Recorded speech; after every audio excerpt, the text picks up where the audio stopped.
Good evening, everyone, and welcome to the King Leo Show. I did not expect to be on time today. It's 10 o'clock, though.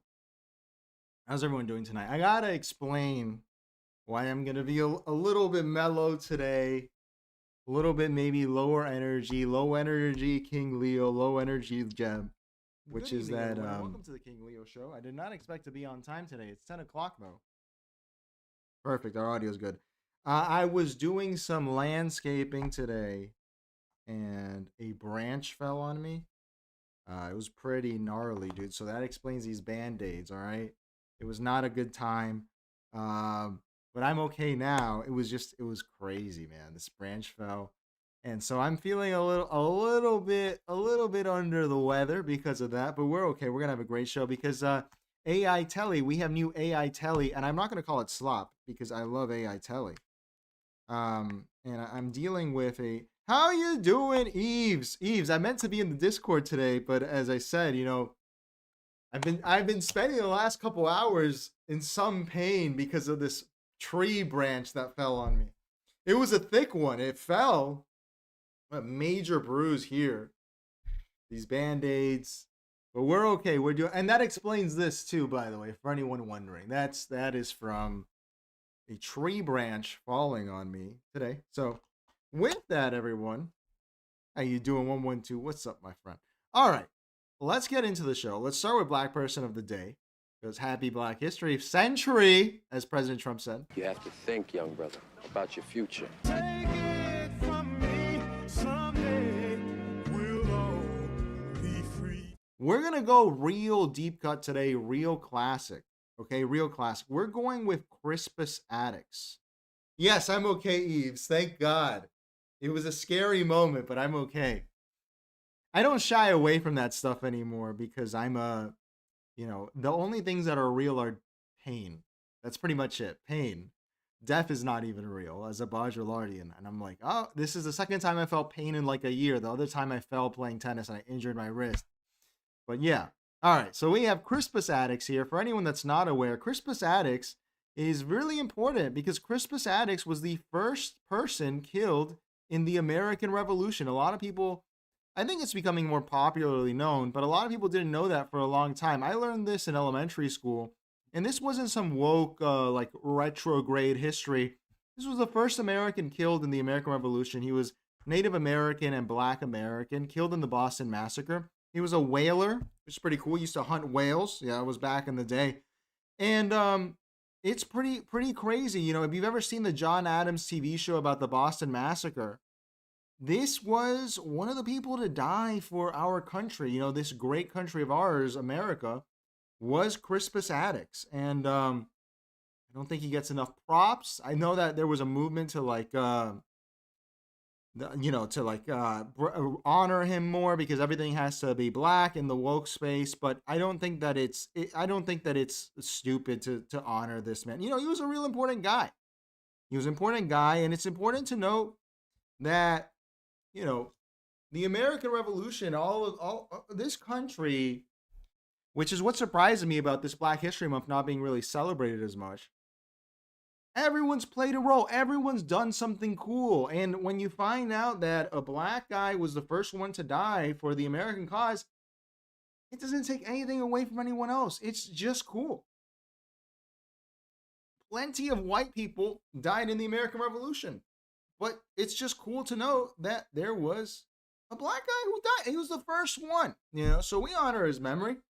He gave us this great country and his own small contribution to the American Revolution. How can you hate that? A whaler who died for his country that didn't even exist yet.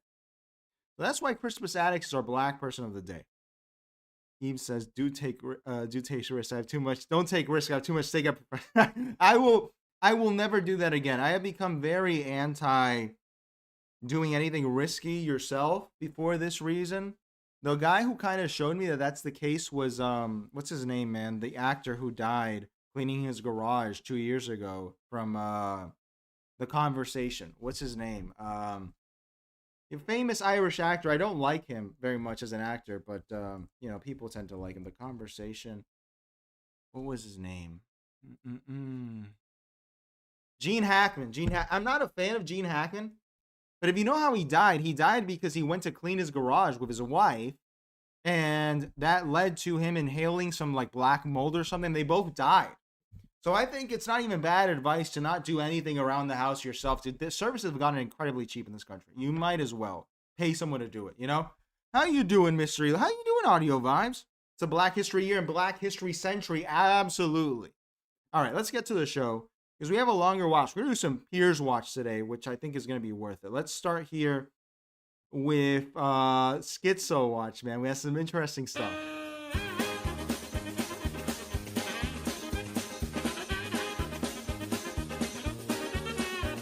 All right. Yeah, we had some stuff saved here too, but oh yeah, give me 1 second, guys. I'm gonna get this really loaded up here. 1 second. All right, we got this. We need that. We need that. That's gonna be for an important part of Schizo Watch. Here we go. All right, we need this. We need this. Where is it? Right here. Where is it? Oh my God, dude. Dead air. Here we go. All right, we got that. What else did we need? No, we're good. I just found this last minute and it's important. All right, let's get into Schizo Watch. All right, let me make sure we're good here. All right. Let's do it here. All right, so let's start here. Firstly, we have to show here President Trump. I don't understand how this is a political victory. Let's listen to him first, all right, talking about the tariffs and their effects. So this gentleman has a now great company. He was in big trouble 2 years ago, and then I put on the tariffs, and now he's going round the clock, making the racks, making the steel, making everything that he makes. And it's just amazing what's happened, that anybody can be complaining about tariffs. He just said, I'd give you a big hug if the press wasn't out here, because the tariffs have really been a big difference. It's been a game changer. We were competing with China. They had taken all of it. They were producing racks at $90 a piece. Our cost alone is $150. You've leveled it. The playing field's back. So when I came... And so if you didn't understand what he said there, this steel industrialist said that the tariffs are succeeding because we have shut out China from the American steel market. And China used to make steel for selling for $90, and now it's $150 in cost, which means that consumers are probably paying what their margin has to be at least 30%.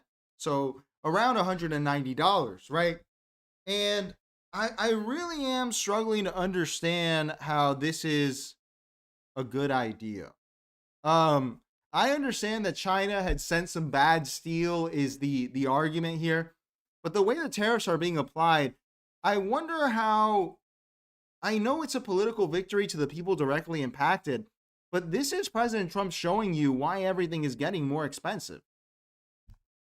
And I don't think that that's something that's marketable or interesting for the American public. I think most of them are actually angry, but they're bragging about it. You know, it's not a confession. They're bragging that things are getting more expensive. And you're going to have to eat that cost as a consumer. Buy everything now. In March, pre-tariff inventory runs out. Everything is going to get 20 to 30% more expensive. You want to buy a laptop? You want to buy an optic? You want to buy a camera? Buy it now because you will get screwed later on. So I'm just really wondering, what are we actually doing here? Like, what is President Trump's game here? Because, is this appealing to some sort of patriotism? Because I watch this and I go, God damn, dude, we need the Chinese back. Why are we almost doubling? No, we're more than doubling our price as consumers so that some people can have steel jobs. And if it were just steel, I would understand. If it were one industry, but shipbuilding's not coming back, which would be the most important part of steel. So what is what is going on here? I really have struggled to understand this video. Like you're celebrating, and this was Richard Hanania that showed it to me, by the way, who I used to not like, but he's been getting better. Business owner to Trump, we were competing with China that had taken all of it. They were producing racks at $90 a piece. Our cost is $150. Trump literally out there celebrating, helping this one guy out by letting him rob other Americans. And look, obviously people are getting paid. There's employees and all this, but this is really 1930s Smoot Hawley level celebration. But with the internet, it doesn't really work because now we're all connected. And, you know, to them, it's a big political victory. But, you know, why would you say the price? Why would you say that? It's not a good idea. It makes the tariffs unpopular. So I'm wondering what the real game plan is there. Mr. Elu says, you didn't like the French Connection. I did not like the French. I don't like the French Connection. I love William Friedkin. I don't like that movie. I like I like Sorcerer, but I don't like French Connection. I don't like To Live and Die in L.A. either. The car chase is not that cool, in my opinion. I was not a fan. Eve says they are sending warships into the sea around China. We're going to get into that, sir. We're going to get into that. All right. And I guess we'll prime it with this. Let's do this here. This is Schizo Watch for a particular reason. Today was the first meeting of the Board of Peace, and this is what Trump said here at the Board of Peace meeting. And one of the keys to it was when we took those beautiful, magnificent, we just ordered 22 more of them, updated model. The B-2 bombers are incredible. I never understood the B-2 bomber. I'd watch it. It's a wing. And I've never quite understood that, Johnny. I'd look at it and say, it's beautiful, but what does it do? It carries very big bombs. And it went into Iran, and it totally decimated the nuclear potential. And when it did, when it decimated that, all of a sudden we had peace in the Middle East because there was a black cloud hanging over the Middle East. And if that wasn't done, that cloud would have been there. And countries like Saudi Arabia, countries like Qatar, countries like nobody could have signed. You would have had that threat. Nobody could have had. You couldn't have had peace in the Middle East. So now we may have to take it a step further, or we may not. Maybe we're going to make a deal. You're going to be finding out over the next probably 10 days. 10 days. That's good. Keep that in mind for when we watch AI Telly later. But the irony, it's the first meeting of the Board of Peace, and President Trump is threatening to bomb Iran. You always go back to the Siriano quote, right? We write laws against it so that we can get away with it. The Board of Peace is already scheming on the next war with Iran. What? My God, they name it that we have always been at war with Eurasia. We have always been at war with Eurasia. That would really, damn, dude, the Board of Peace is out here planning war. What? Audio Life says, I like his purple tie. It is a nice tie. I agree. Let's continue here. We have here again at the Board of Peace. Thank you, Mr. President, very much. I wanted to show you our charismatic vice president here making a joke, and no one laughs. This is, so they call him Jeb Bush 2.0 here. It's very funny to watch. Thank you, Mr. President, very much for your leadership, but also for the kind words about me personally. I knew exactly what I wanted to say, but then after the president said that I was so smart and that I didn't want to repeat our congresswoman who froze for 20 seconds over in Munich, now I'm tempted, sir, just to freeze for 20 seconds and just stare at the cameras, and maybe they'll say nice things about me like they do about Congresswoman Cortez. But I have three very brief messages. Brother. We live in hell. We live in the gutter. Brother, ew. Disgusting and gross. I mean, he should just be. I don't like ugly, stupid freaks. Who is going to vote for this guy? It's funny to see him with the ascent of Rubio, the total downgrade. I'm wondering if there's still JD Vance fans out there, people that are like, he's great. I remember during the run-up of the election, even people in my family were like, the vice president seems very smart.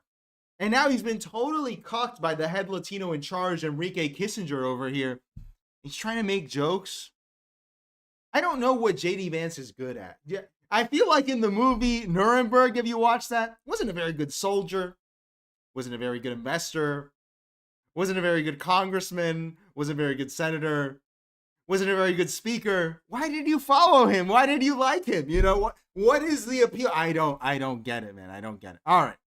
I wanted to show you here that in Arizona, we finally have here the Arizona State Senate has passed legislation that would rename the Loop 202 freeway after Charlie Kirk, the late founder of Turning Point USA, who was killed in September.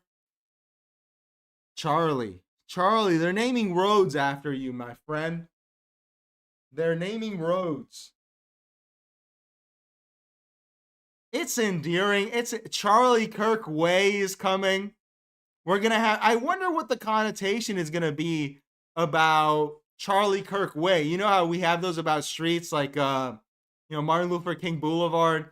If you go to Charlie Kirk Way, is everyone going to be fighting and debating all the time? Is that what's going to happen on Charlie Kirk Way?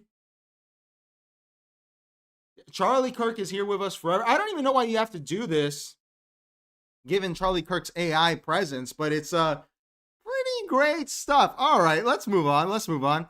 We got here, remember I showed you that Barry had talked about aliens, and President Trump addressed this claim. I would love to have China and Russia. They've been invited. Yeah. Something that got a lot You need both. You need all persuasions. No discrimination. Something that got a lot of attention this week. Barack Obama said that aliens are real. Have you seen any evidence of non-human visitors to Earth? Well, he gave classified information. He's not supposed to be doing that. You know. So aliens are real. Well, I don't know if they're real or not. I can tell you, he gave classified information. He's not supposed to be doing that. He made a big mistake. He took it out of classified information. No, I don't have an opinion on it. I never talk about it. A lot of people do. A lot of people believe it. Do you believe it, Peter? Well, the president can declassify anything that he wants to. Well, So if you want to make an announcement, I may get him out of trouble by declassifying. we know illegal aliens are real. Yeah, illegal. Only illegals. What else? Very unorthodox response from President Trump. Are the aliens real? Are the aliens real? He's saying it's classified information, an admission through omission, saying that the aliens are real. So we know there's a bipartisan effort now to make us believe in the aliens. The aliens are real. And I'm going to follow it up with what I had saved here. By the way, Eve says he had a Netflix hit. That is true.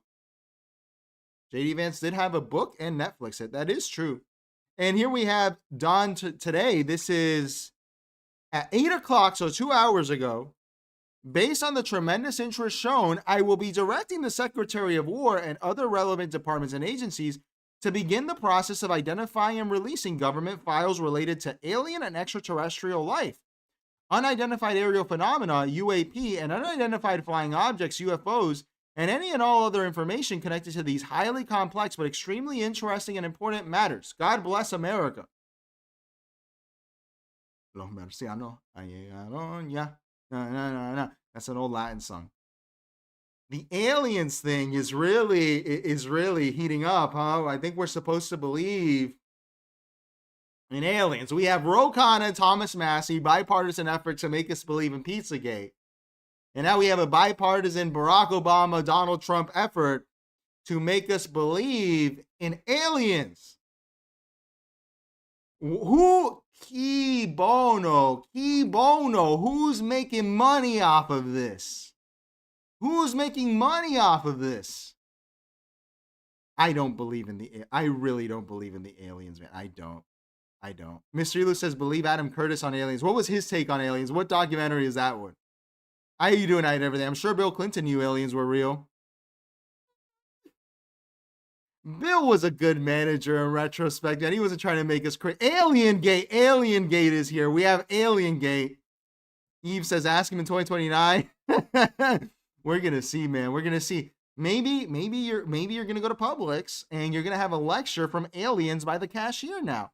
Thank you, Tucker. I wanted to turn here to the most handsome governor in the United States of America, who was being questioned about his disloyalty towards Donald Trump in Munich. Let's hear what he had to say. Folks at home, maybe saying dissing the president abroad goes against the sanctity of the office. What do you say to that? I mean, when you talk about sanctity of the office, the President of the United States that tweets out a racist video of the former President of the United States, the sanctity of the office, a guy who's the most corrupt president in American history, grift and graft that's going on around the world, has made billions of dollars in the first year back in presidency. It's unlike anything we've seen in modern American history.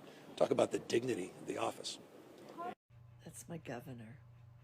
What a great response. He's one of the few governors that's actually talking out against this fucking moron, fucking child-raping idiot in the White House. Thank you. All right.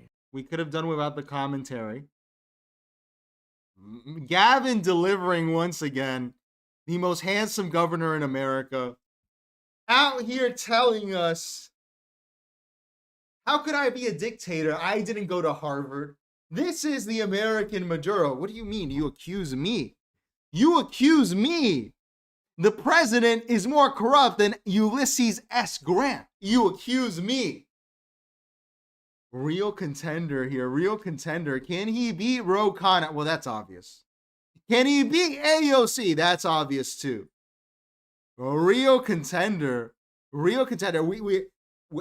I've never really seen this before in the United States. Maybe it's my ignorance here. Maybe it's my ignorance here. But maybe it's my ignorance. Okay. But my question is, has any governor ever gone abroad and talked shit about the president like this before? We're really at a new phase where we are airing our family laundry out. Just, I'm going to talk shit to the Germans about my guy, you know, very disloyal, but they're sticking to their guns. You know, this is a real division in America. We haven't seen something like this, I think, since Huey Long, where a governor, he's not obvious. Bro is not Huey Long. Okay. He's not Huey Long, but just talking shit. Just no, this is not good. You know, Huey Long, a lot of people don't know this. Huey Long, he got a state in Paraguay named after a president. No, I'm sorry. I have the timeline messed up. Huey Long was arguing against Standard Oil and the Chaco War in Paraguay, between Paraguay and Bolivia. He was saying that this was a war for oil back in the 20s and 30s. A governor that takes such a hostile approach, this is some scary stuff. Did he talk shit about FDR? He did, but it wasn't this direct, right? It wasn't as direct as this. Eve says, nose ring grandma on the West Coast. Dude, my producer lives out there, and he knows he completely agrees with you. He knows how these are. Mr. Elu says, aliens are an invention of the MIC. It's an hypernormalization. I don't remember that part. I'll give it a rewatch, dude, because I get so enthralled by the Gaddafi and the Lockerbie section that I'm like, holy shit. That's my favorite part of the doc. And I Hate Everything says, meanwhile in Florida, Ron doing food reviews that will open the roads to the White House. Exactly. We have real American excellence over here. And then we have the fat governor of Florida doing the Guy Fieri show. Great stuff. Let's continue. I wanted to show you this, not really for the video in itself. Candace Owens is breaking the minds of people. This is Nathan Livingston of Milk Bar TV, big account on Twitter, who decided to make a 3.5-minute compilation of Candace Owens saying the word Jew. Let's watch a little bit of this. Yes, ladies and gentlemen, we are finally back. I can't even tell you guys how excited I am to finally be back, just speaking about things that are on my mind. Jewish, Jew, a Jew, Jewish, a Jew, Jewish, Jews, Jews, Jewish, Jews,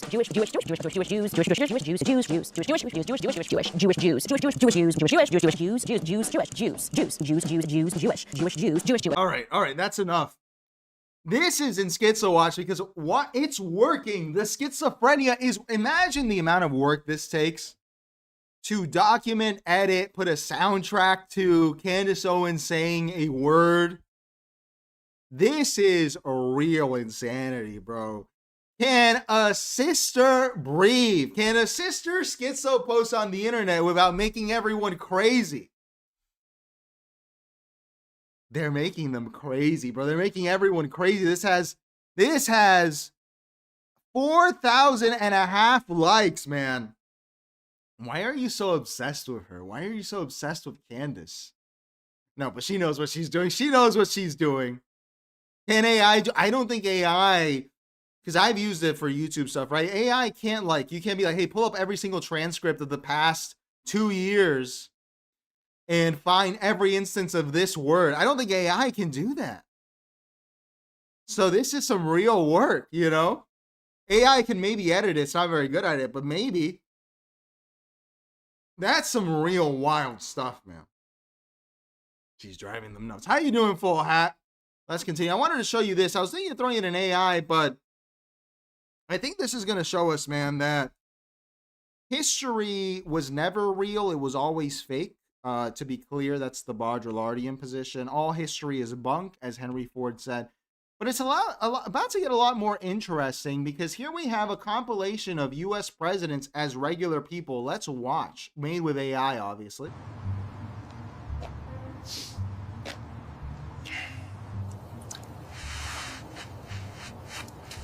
the guy.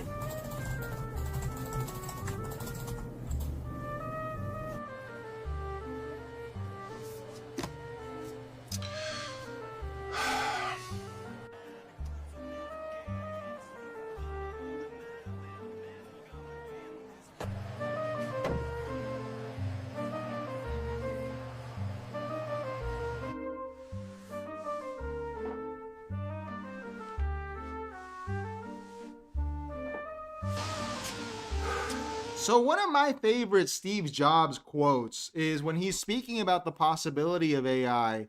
He said, "We will never be able to bring back Socrates. We will never have his brain. So we won't ever be able to talk to him.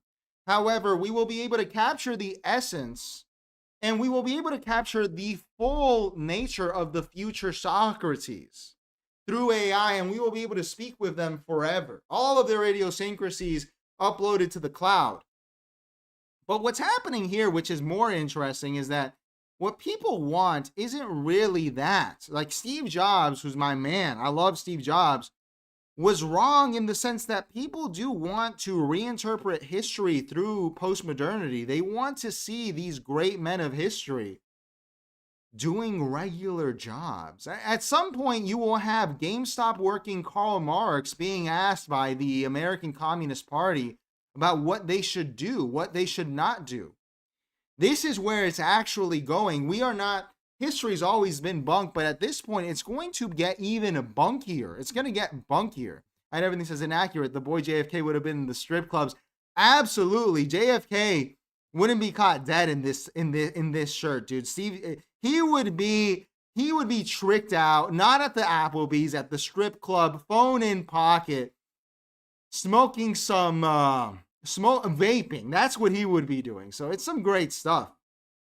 Let's continue here. I want to show you here again Dan Bongino we saw recently. Let's see him do the Edward Snowden redux, because this is what he's doing now since he's since retired. If you have an iPhone, critical public service announcement from the DB show. Update your iOS. Major update from Apple. They had some kind of spyware infiltration, some major attack. Make sure you update your phone. I did it this morning. Haven't seen from the other side the threats. It's a big deal. You can look it up. But there was some Apple spyware update. Some of the stuff they can do out there with this new technology is absolutely incredible. Make sure you update it. Thank you for the public service announcement, Mr. Bongino. Thank you. Thank you. I really appreciate and trust you. Our FBI heads are literally, they work at the Genius Bar. They work at the Genius Bar now. This is what they're doing. They're telling you, hey, this implies that all your data is compromised on your iPhone. You worked at the FBI. You worked at the FBI. You worked at the FBI. I'm sure this is useful information to people who care about privacy. It couldn't be me. I am post-privacy. I am the modern man. I want to give Palantir my data, and I want to pay them to take it, actually. I don't want to be compensated. I want to compensate them for the trouble of having to process it. But this rise in the privacy, privacy heads out here, surveillance phobic heads are trying to retain their privacy. They think privacy will save them. Brother, you live in hell. We live in hell. We live in the gutter. You will not survive this with privacy. You think guns, privacy, anything will save you? What? Toyota, eating clean, gluten-free, Ozempic? Nothing's gonna save you, man. It's pedal to the metal out here. It's pedal to the metal. So I wouldn't say that this is breaking news. I think it's just trying to drive people back to a dead ideology. This is, as to paraphrase the great scholar Bill Maher, this is a zombie cause. A zombie cause. It's over, man. You're on YouTube. You're on Instagram. You're on Twitter. It's over. Why are you worrying about it? I'm suspicious. Why is the former FBI head telling me to do something for my sake? Okay, you guys killed Martin Luther King. You guys killed Malcolm X. You guys killed Fred Hampton. I'm not trusting the FBI with privacy during Black History Month. That's not going to happen. All right, let's continue. We have here, I've been meaning to show this for a while, man. Just to show you the power of American culture. Let's see the new show that they're launching in Mexico with with English subtitles. Atención, familia. Tarde o temprano me convertiré en el presidente de Olimpo como siempre quiso mi abuelo. ¿Cuáles son los 3 ingredientes principales en la elaboración del jabón? Esencia, presencia y ciencia. Jero tuvo un ascenso meteórico en esta compañía. Es un fenómeno. Si usted busca algo, Ávila Neni lo tiene. Ándale, llévatelo. Tiene feromonas. Apúntame 2. All right. Let's go to the end so you can see what this is. La Oficina, the office reboot in Spanish. Now, some of you might be thinking, why is this in Schizo Watch? This is just slop. The reason this is in Schizo Watch is I have to get into my schizo theory. How do I look at it? My schizo theory on The Office. I've always been a The Office hater. It's a very funny show. It's very funny. However, The Office was designed to make you a slave. The Office, think about when The Office came out, you know, in this era of American cucking, you know, the Obama administration, it might have come out during late Bush. The Office, I know it's very funny. I think that you know, people, they overhype it, but The Office is about, I see Mr. Lou says, wouldn't it be just about cleaning staff? Jeez, man. But that is the point. The point is this. The Office was designed for you to go and clock in at the wagey factory and say, hey, I'm here to be a wagey. My boss can be funny. I can meet my significant other. And it was a total mirage. It was not true. The Office as an institution has significantly declined in the United States. The Office, blame me too, blame whatever you want, is hell. It sucks. The Office is terrible. They needed to bring out The Office so that you could be a slave. This is exactly what I'm talking about, the slave mentality, the slave mind. One of my early videos was about this. This is a wage cattle psyop. The Office was designed in order for you to clock into work with the idea, I'll meet someone special, we'll have a funny boss, everyone will be a character. No, if you worked in an office, most people are terrible at the office. And when we see it put in Spanish, I think this is more than just, you know, grifting or a money grab. This is actually about an emerging economy like Mexico having to be cucked. They have to cuck it. They have to tell the people, you need to go to work. There's so much fun at work. We're not in the fields anymore. We're at work and it's so much fun. That is what they're doing to my fellow spics south of the border. What are they doing to us, folks? The white man, hot Cheetos, La Oficina, the minions. Our brain is not made for them, folks. We will never persevere. This is the American ingenuity in mind. And finally, I wanted to show you this. The ShamWow guy is running for Congress. Let's watch this little promo here. Hey, it's Vince. I'm running for Congress against this guy. Stop having a politician that's worse than Biden. For discretionary funding. Instead, vote for me, a guy who's not half dead. I'm gonna soak up the swamp, clean the house, and pick up those liberal tears at the same time. I'm gonna slap chop the nuts out of the woke, making less blue-haired commies and more red-blooded Americans. Vote for me so I can represent you and the ones that can't stand up for themselves. Vote for ShamWow! Paid for by Offer Vince ShamWow Shlomi for Congress. They're very lucky that Billy Mays was a cocaine addict. They're very lucky that Billy Mays' heart gave out because of cocaine. Because if anyone would succeed in these times, it's Billy Mays. I know everyone remembers Billy Mays. Come on, dude. You were getting up, for the youngins, they won't get this. You're getting up out of bed. It's early Saturday morning. You go to the TV. You want to put on SpongeBob. You turn it on. And as you're turning it on, you're hitting that volume button. That was back in the day, dude, on the TV, to lower the volume so your parents don't wake up And what happens is that Billy Mays comes in full blast. Billy Mays here, and your parents wake up, and then you're getting whipped. Then you're getting hurt, okay? Because Billy Mays was the greatest pitchman to ever live. I think that the infomercial model is really something to behold if it comes to politics. What is going to happen? Is this going to be effective in the post-infomercial age? Do infomercials even exist anymore? I'm sure the same persuasion and hypnotic techniques that were used then still apply now. But even now, the ShamWow pitchman is running for Congress using his ShamWow bona fides as well as techniques to convince us to vote for him. America, who said capitalism was dead, baby? All right, let's get to the next segment. And everything says, you're going to love my nuts guy. Did he say that? I didn't know he said that. I was always a Billy Mays fan. I was always a Billy Mays guy. Billy Mays was my guy. I liked him. He's buried here in Florida. I got to go visit his grave one of these days because he died in Tampa. All right. And I see Eve said, I almost forgot to like the video. Appreciate you, Eves. Like the video. Anyone new here, hit subscribe. Like, it's free and it makes the channel grow. We're trying to make it here. All right. Let's get to our next segment, which is about me and my Gentiles out here going insane, bro. And I have a video for you today.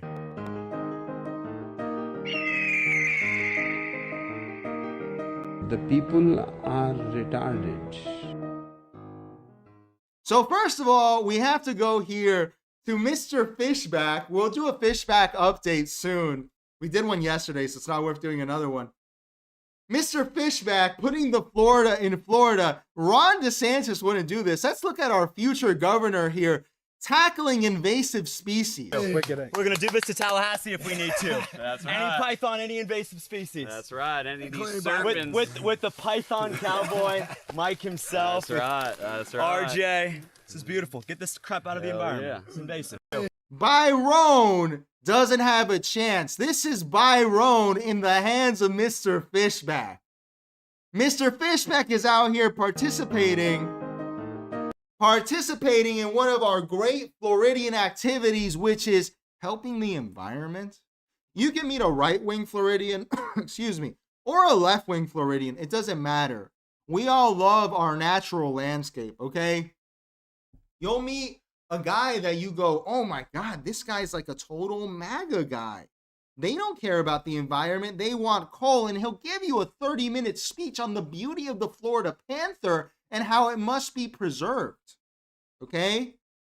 So here we have, just like St. Patrick, Mr. Fishback casting the snakes out of Florida. What is this? What is it? And this is actually, I'm not going to hate on it. It's good. We should be doing this as Floridians. You see a python, the correct technique is you're supposed to take a knife and cut it in the head so that it dies. These are invasive. They eat our alligators. They eat our deer. Very good stuff. I'm very happy to see it. So while my Gentiles, like Mr. Fishback over here, myself, we may be going mad, at least we're going mad in a way that helps us clean up the state.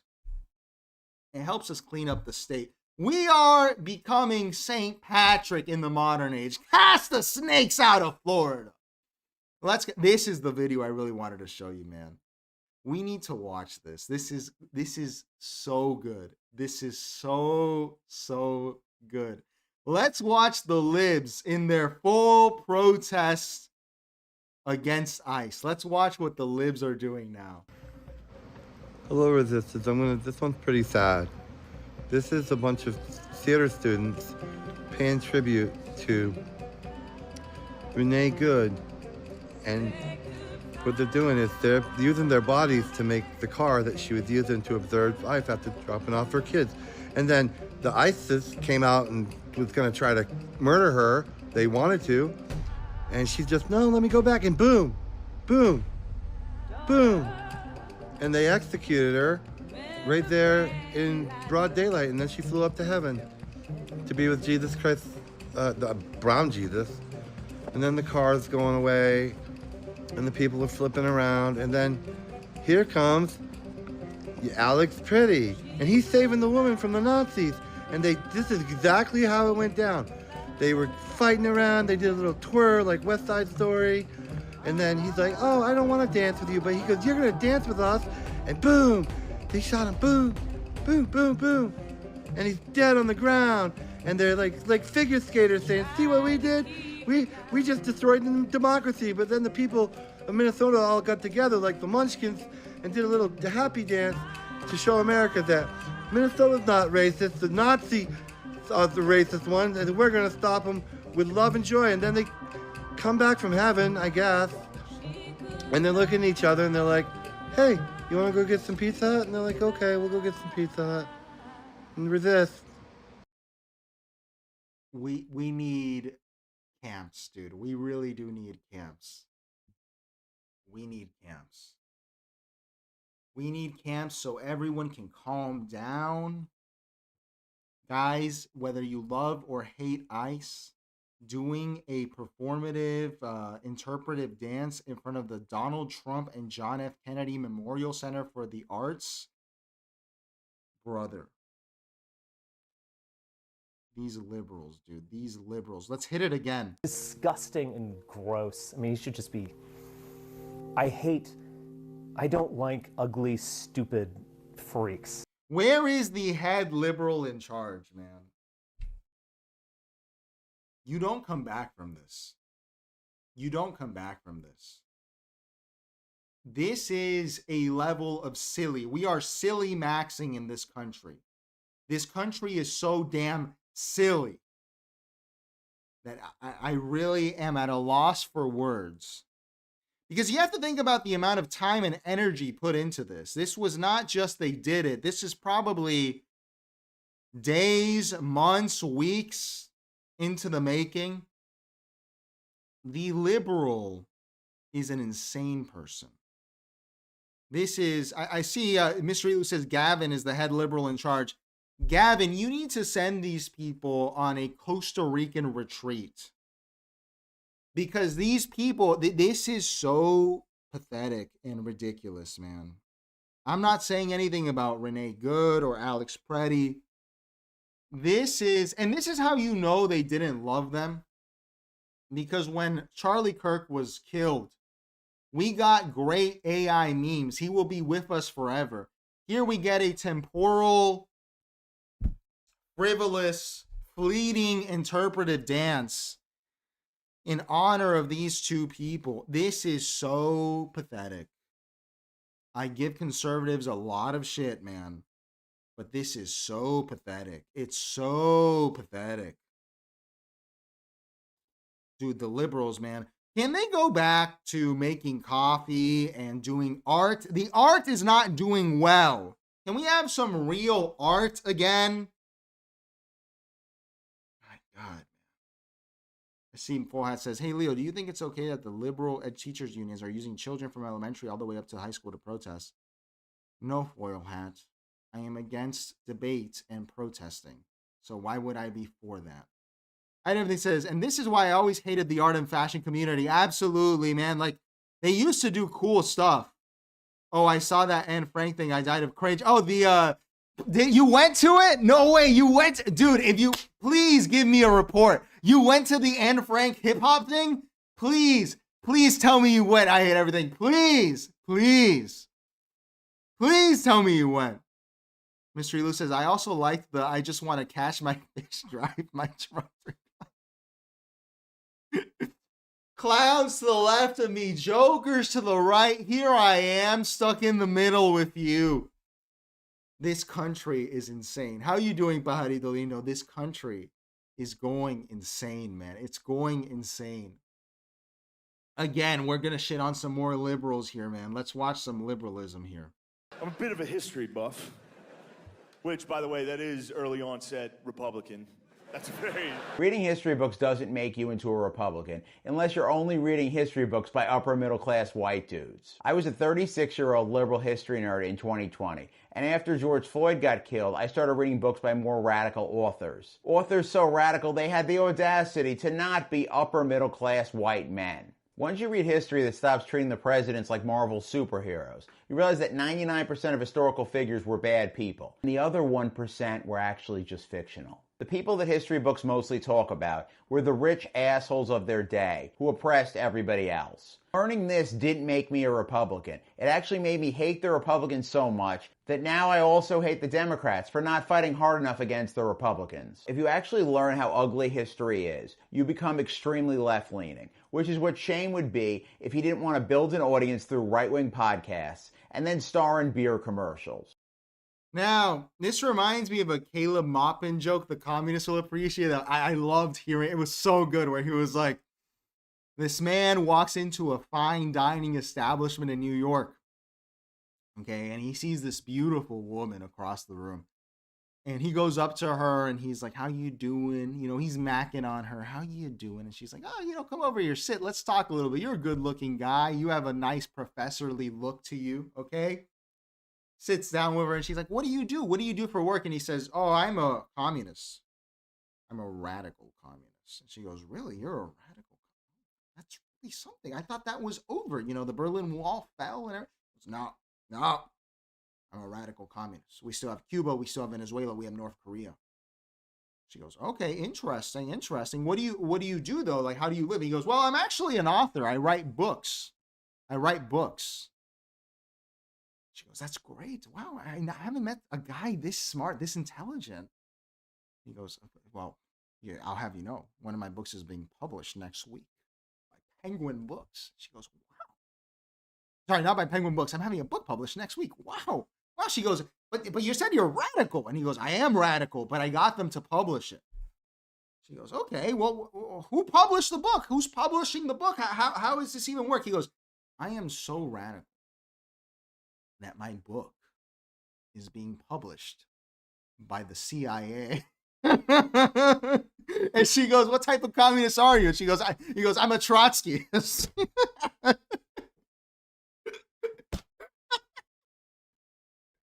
That was such a good one, man, when I heard it from Caleb. So funny. This is Trotskyism, dude. I don't believe that you're a history nerd. You're wearing a Teenage Mutant Ninja Turtle shirt. And if you are a history nerd, you wasted your time. You wasted your time. Everyone that is a history nerd, dude, I was one at one point. I'm a recovering history addict. And then I realized it's all fake. It can't make you left-wing or right-wing. It makes you retarded. That's what learning history makes you. It makes you retarded. It makes you stupid. That's what it does. Like, it literally makes you stupid. Learning history is reading a bunch of bullshit. Like, it's just reading a bunch of and I don't mean it just in the, you know, like the radicals, the victors write the history books, you know. No, it's all BS, man. There is no chain of custody. There's no notary that can notarize it. It's all BS. It's just going to hurt you. It's going to burden you with a bad understanding of the world.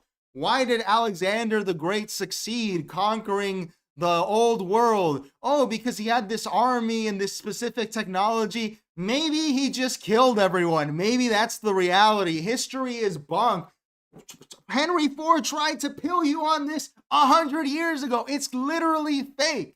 It's literally fake. So I'm not saying don't read history, but if you're taking history and letting it inform your politics, buddy, you're not a Baudralardian, you're not a postmodernist, you're going to get left behind. If you want to read a real history book, pick up some Thaddeus Russell. Pick up some renegade history of the United States. At least he tells you this is just a story. You can choose to believe it because he's an honest Pomo guy.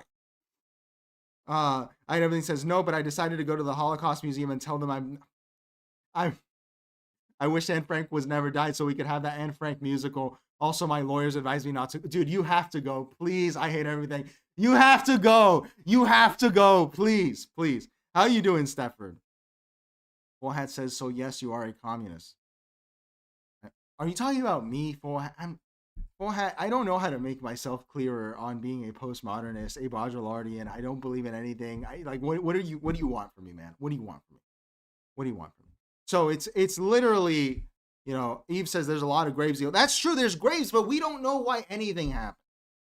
History, listen, what really red pills you on history being fake is court testimonies, okay?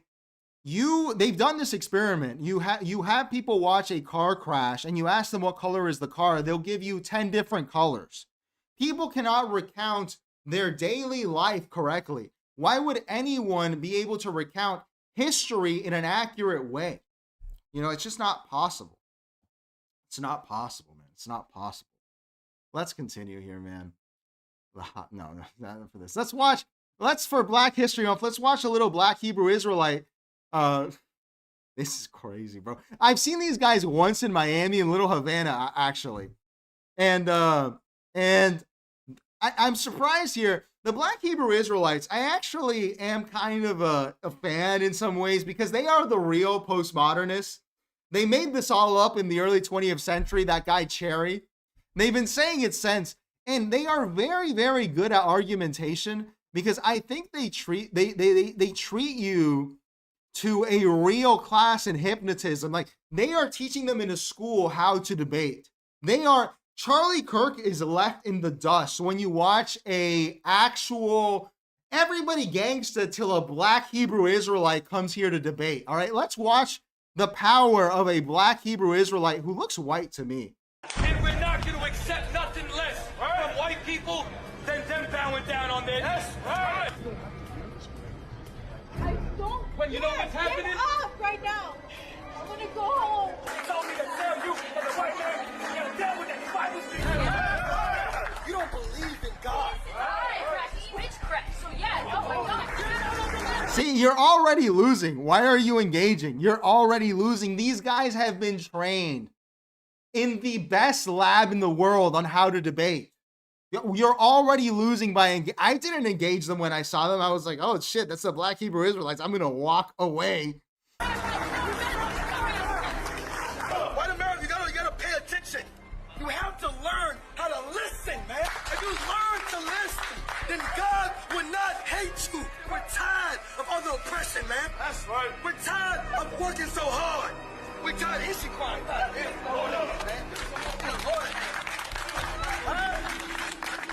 He is fighting love to love us. He is fighting to love. That's right. To love us. Jeremy, fight for freedom. That's right. Fight for the love of Black and Hispanic. Fight to honor the God who said that you would praise. You can kiss this boot.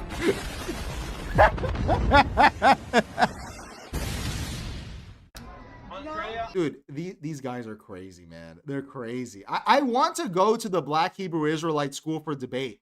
You out here are like learning from Charlie Kirk. I want to learn from the masters.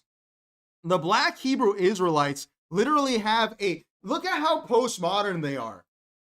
They have a white guy yelling about how Black people are the Jews and they need people to lick their boots. This is real debate. And the people who engage them they're just ridiculous, man. I need to learn their techniques. I might ask Gemini, how do I learn to debate like a Black Hebrew Israelite? This should be if you want to be a debater, if you want to be a master debater, a master baiter as well, you need to go to their school. These guys are the experts on it. I would like to see someone apply their techniques against them. I want to see a judo move. I wonder maybe the world ends because it's so potent. You know, they're just fighting and you can't really nail anything. These guys they really stumbled on, and it's been a century. So I'm sure they have these techniques like totally refined. They have the Dave Elman induction. They have embedded commands, every hypnotic technique. If you can get someone to kiss your boots, a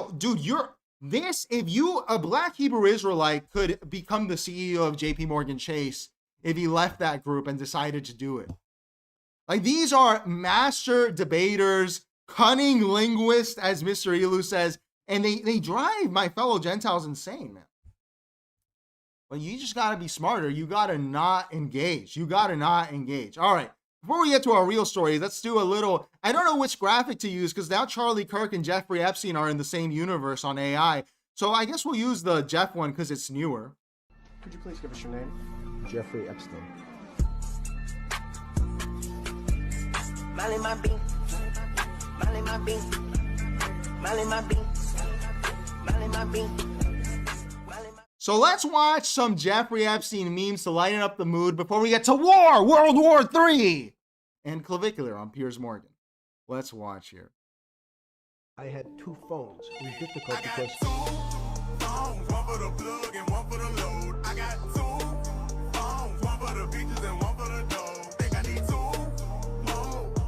Lamp popping up, ring, ring. I wouldn't be surprised if we see Jeffrey Epstein become a hip-hop icon in the next couple of years, where people start saying, got that money like Epstein, getting an island soon, you know, like something like that. This is going to happen.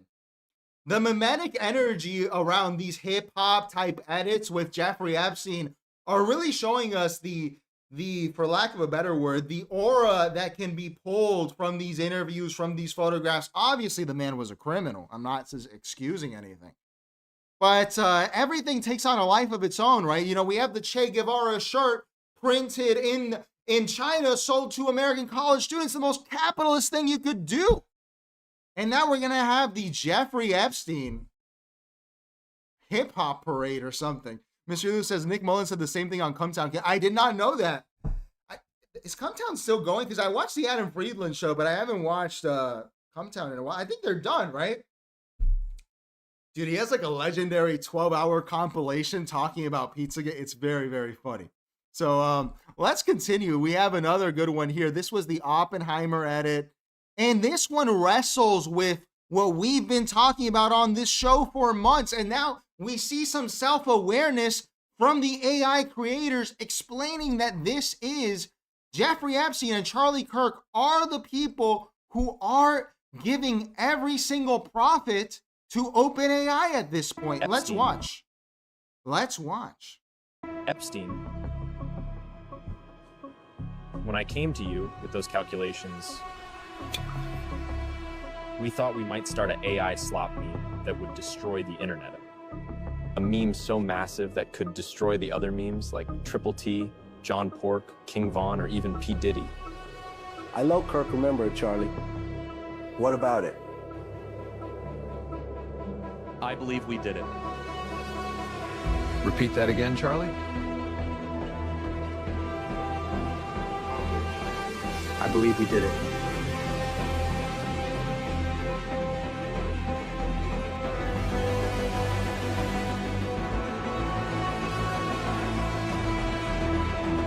I love this self-awareness, man.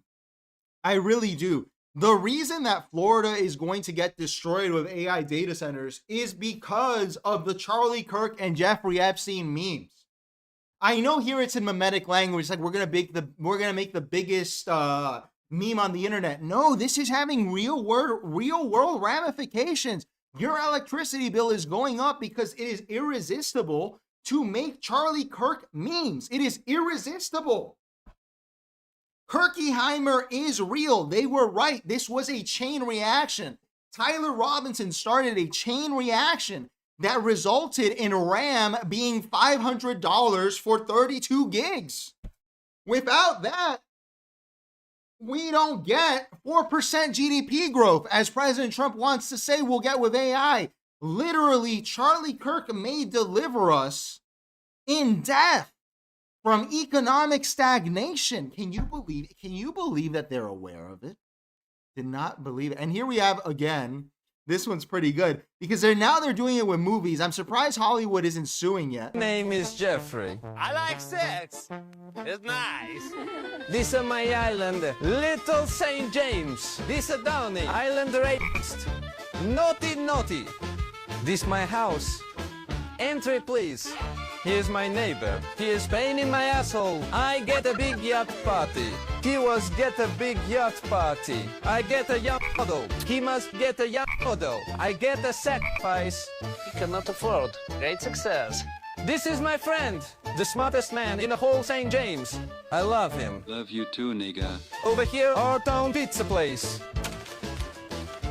Mmm, delicious. My bed. Fuck you, nigga.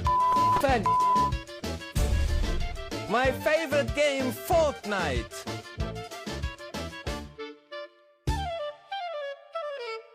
So it's obviously funny and everything, but what this had me wonder, and for anyone with some money here, for any of the money bags in here, I think there's a great opportunity here.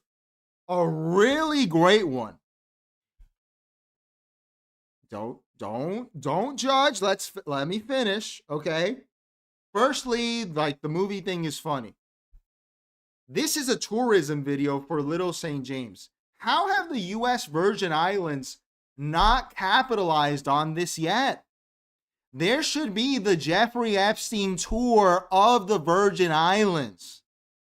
If you have some money and throw this together, I'm sure Ro Khanna and Thomas Massey are going to drive ticket sales through the roof. We are going to see it pop up. Dude, I'm telling you, man, people do crime tours all the time. If you have some money, you could put it towards the Jeffrey Epstein tour company and start doing crime tours. People go to Vegas all the time to see the casinos that the mafia built. I'm telling you, man, this is going to be a great opportunity for the economy of the U.S. Virgin Islands. I and everything says, I looked more into the Slam Frank. This has to be raised. Dude, you have to go watch it. You have to go watch it, please. Why would you tease me, man? Please go watch Slam Frank. Like, please do it. Do it for me. Do it for the show, sir. Please. Please do it for us. Do it for us. So I think this will be very, very good, man. True crime fans, as Mr. Elu says, if you build it, the true crime fans will come. All right, and let's watch again more of the island meme here. Cheers.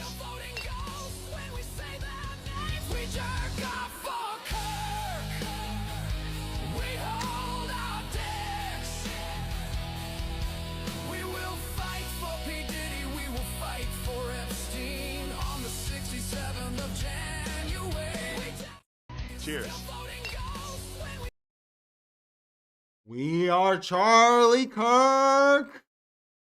It won't, dude. This is going to, your great grandkids are going to know about Charlie Kirk, man, for real. And finally, we have this one, which again, I don't know how Hollywood isn't suing yet. Obviously, a scene from the best Fast and the Furious, Fast 5. Hey, Charlie, you're under arrest. Arrest? I don't feel like I'm under arrest. How about you, Yahoo? Nah, not a bit. Not even a little bit. You turn around and put your hands behind your back. I don't think so. Your mistake is thinking you got a goddamn choice, boy.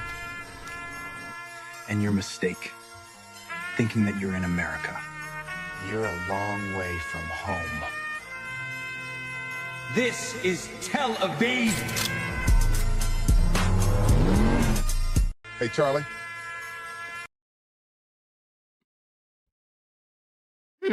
Oh my, dude, the big boss over there, the supervisor. Nah, not one bit.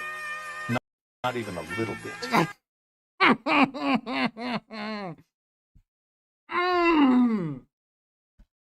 My God, dude. My God. It really is something, dude. It's really something. It's just, it's not going to end.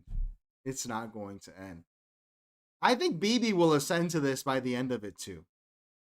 All right, let's get to our stories. Let's start with Clavicular, all right?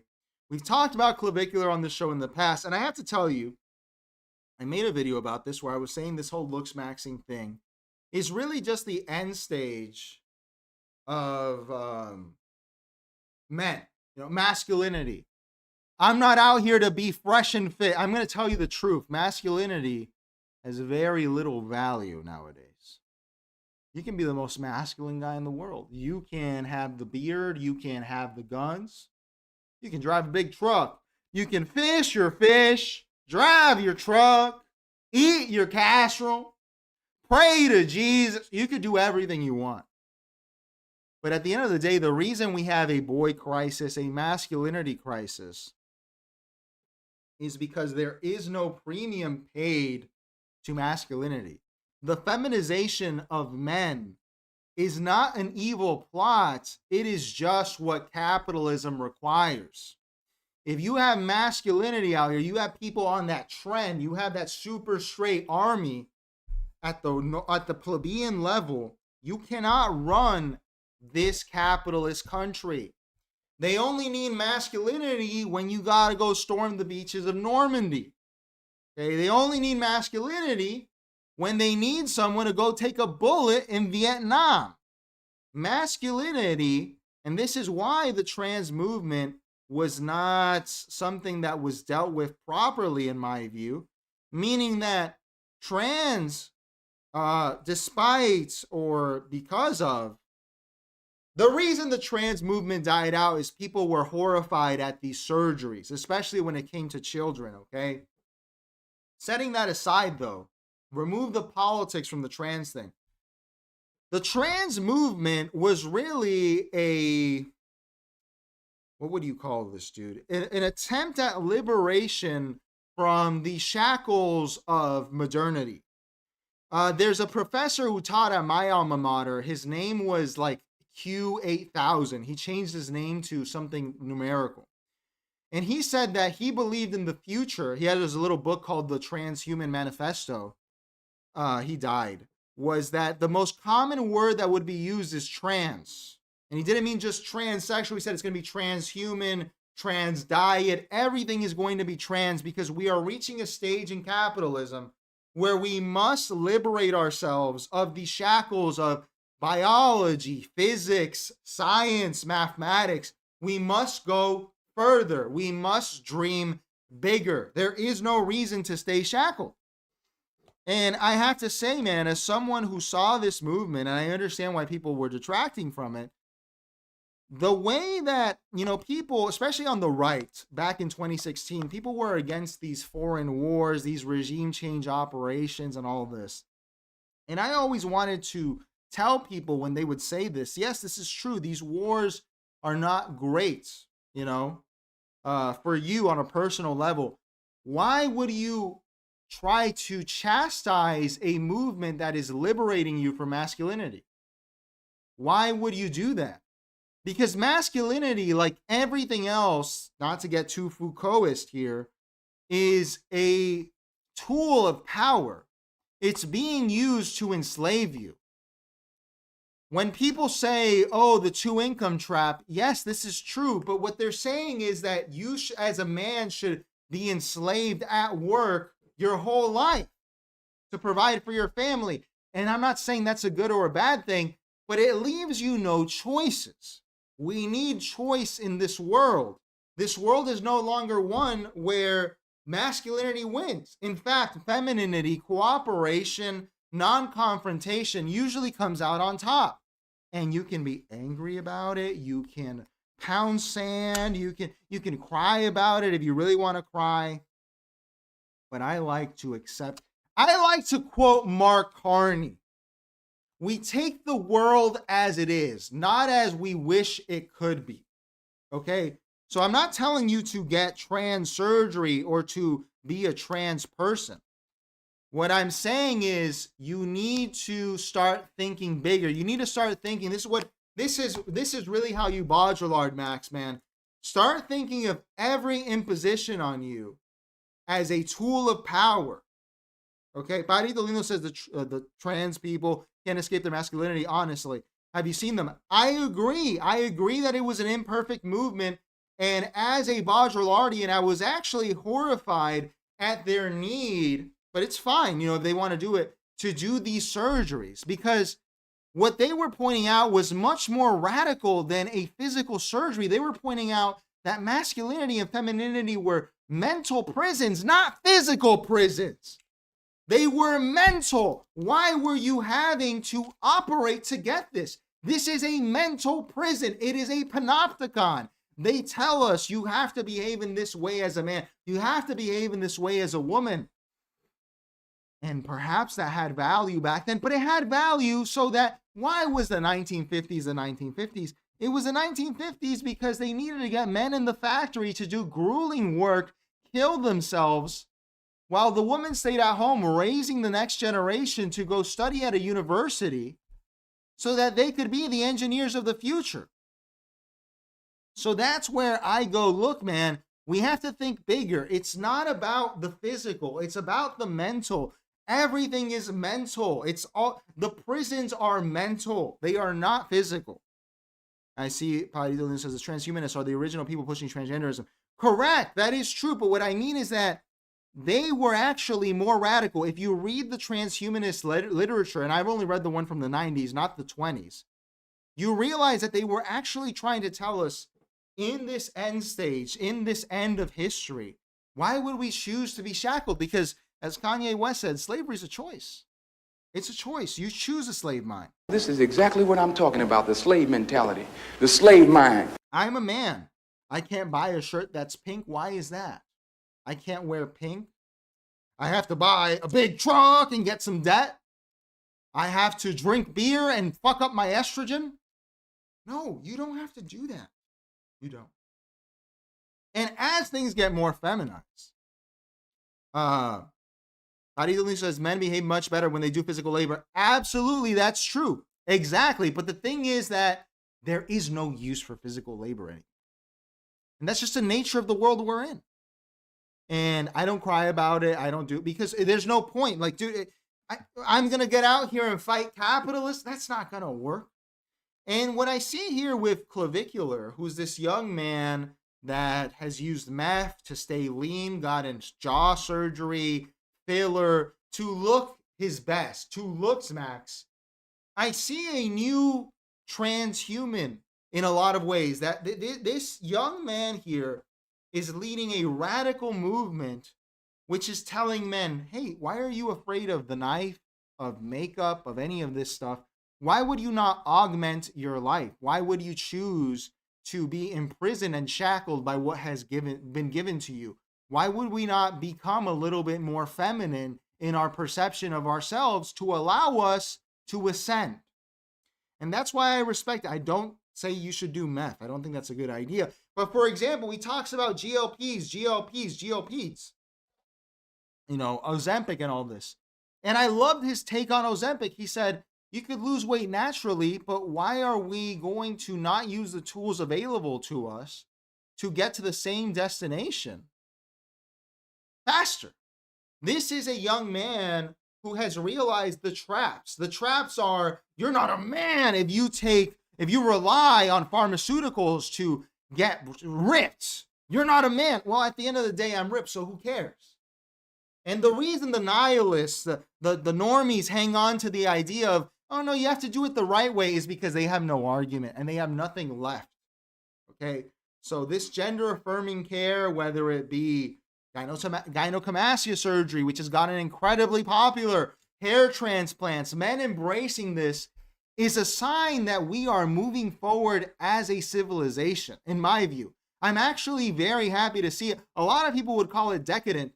No, it is escaping the matrix, bro. We're escaping the matrix, all right? We're going real Andrew Tate. We're escaping the matrix. I hate everything says our Giga Chad Secretary of War would disagree with you, Leo. But he has to. I hate everything because he needs me to sign up for the army. And I'm not going to do that because you can call me unmasculine. I don't care because I am a transhuman. I don't see it myself that way anymore. I see myself as a human being. And I am not shackled by the preconceptions of the military. How you doing, Adrian? Clive is male to male trans. Absolutely right. That is so true. I'm not even contesting that. So I want to show you here first. Well, first let's look at this. This young man, his impact, he's already in GQ magazine, wearing the makeup, making a name for himself. Very interesting to see. They're already talking about looksmaxxing on the legacy publications. But here he did this interview with Piers Morgan, and as a good transhuman, what he decided to do was to make a spectacle of it for his own people. We're going to watch here, he trolled Piers in this interview. He trolled Piers in the interview, and the way he did it was he was playing his soundboard, he was doing this or that, and this is to make it, to accentuate his interview to his audience. And then we're going to watch how he put Piers through hell, who had to edit it all out. So let's do some Piers watch, but first, through the lens of Clavicular. Hang on, no, hang on, no, hang on, no, hang on, no, hang on. No, sorry. I hear you, and I accept that, and we'll leave it there. Thank you all very much. Say the M word. Go on. Let's watch here first this, and then we'll go to the full interview, all right? And what about women? Because I was very surprised about what you said about Sydney Sweeney. You said, I would say that she's pretty malformed. Her upper maxilla is extremely recessed. She's got the eyes of doom with no infraorbital support. She's not really that much of a looker in her face. I think that a lot of people with porn brains find her attractive because of her body. True. I mean, very ungentlemanly comments. And second, Well, maybe a little you bit. couldn't be more wrong. I mean, she's like the hottest sex symbol in Hollywood right now. Well, yeah, but like I said, that's because a lot of male society is obsessed with pornography. They're gooners, right? So that sort of body type and that sort of archetype is sort of what they're looking for. You know, and this is sort of true about most of the famous OnlyFans models, most of the famous porn stars, is they don't have model faces, right? They would never be seen on a Victoria's Secret runway. They simply have big tits and big asses. Excuse my language. All right. So here we have the primer, recording himself, watching it. As you can see, very smart, very good. You said about understanding why it offended people, wishing you hadn't done it, and so on. Would you like to apologize for being involved in that? I didn't play the song, so I've got nothing to say about that. You're not sorry about singing along to it? I had nothing to do with it, Piers, at the end of the day. You did sing it? I had nothing to do with it, Piers. Like, I don't know why you're trying to, you know, constantly circle back. It's like, I'm not political. I've answered it. I'm not. I've said all I'm going to say. I've just given you three opportunities, giving you express regret for people who were offended and so on, to apologise. You've chosen not to. You don't have to. I'm not forcing you. I'm not trying to. Would you like to apologize for being with Ghislaine Maxwell and being in the Epstein files? Would you like to apologize for that? No. Because Based, no apology. Based. Yeah, Epstein had aura. No, you don't understand. Epstein had. Dude, I can't find the segment. I had it where he plays audio clips. You know, your wife won. Here we go. Let's watch here. Just so you can be aware of why the interview is the way it is. That you're with the #1 looksmaxxer, and instead of asking how you could ascend, so that, you know, your wife wouldn't tweet out captions like, "When my husband's away, Mr. Sud comes out to play." Maybe if you asked me how to ascend, then that would stop happening to you. You know what I mean? Very, very clever. Why would we not accentuate our interviews? This is even more radical than Piers Morgan, who's already a radical, okay? And I see Paridito Lindo says, I do agree with him on Sydney Sweeney. I completely agree with him on Sydney Sweeney, Paridito Lindo. I've never liked the Sydney Sweeney. I don't think that she's very attractive, and I hate how Hollywood has pushed this woman on us, because not only is she not attractive, which isn't my big gripe, it's that she's a bad actress, and we're being tortured with this woman every day. I don't think she's very attractive. I will be honest with you. I don't. And this gooning, this joking, this, oh, she has a big booba. This is why movies suck now. Because at least in movies where good-looking people, it'd be interesting. So I do agree on that. All right, let's get to the interview. And again, I'm showing you this because this is a radical step. The transgenders could not have thought to do something so radical as what Clavicular is doing in this interview. This is the future, man. There's no way around it. What do I call you? I usually just go by Clav, if you want to keep it chill. Clav, let's keep it chill. You're with the #1 looksmaxxer. You know, maybe some of it could be attributed to charisma, to generational run. It would not have been possible without the looks. You mentioned your charisma. What another phrase is jester maxing. Self-deprecating humor, you know, someone cracking an egg on their head and saying, oh, look at me, I'm such an idiot or something. Whoa. What's happening here? There we go. Girls. I might argue that I'm mogging you right now. Go for it. Him never having sex with a woman, you were trying to make him look bad. All I said to him was, do you think you'd be less intense about everything if you just got laid? I was doing a bit of jester maxing. you were in a van singing along to Heil Hitler. Do you regret doing that? Every so often there's a trend or a craze which makes many reasonable people want to turn off the internet, possibly forever, and live in a deserted barn. And I don't think that Piers is doing well, man. I don't. The energy is not back. The show is not what it was last year. He got that Groyper curse.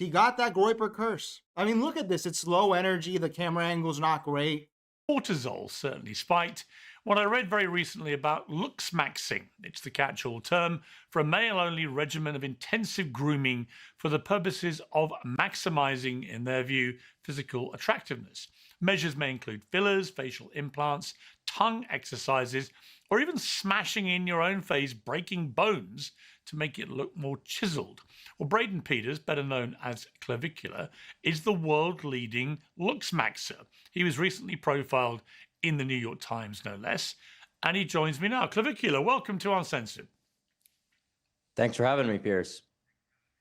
Did you like me called Braden? Clavicular? What do I call you?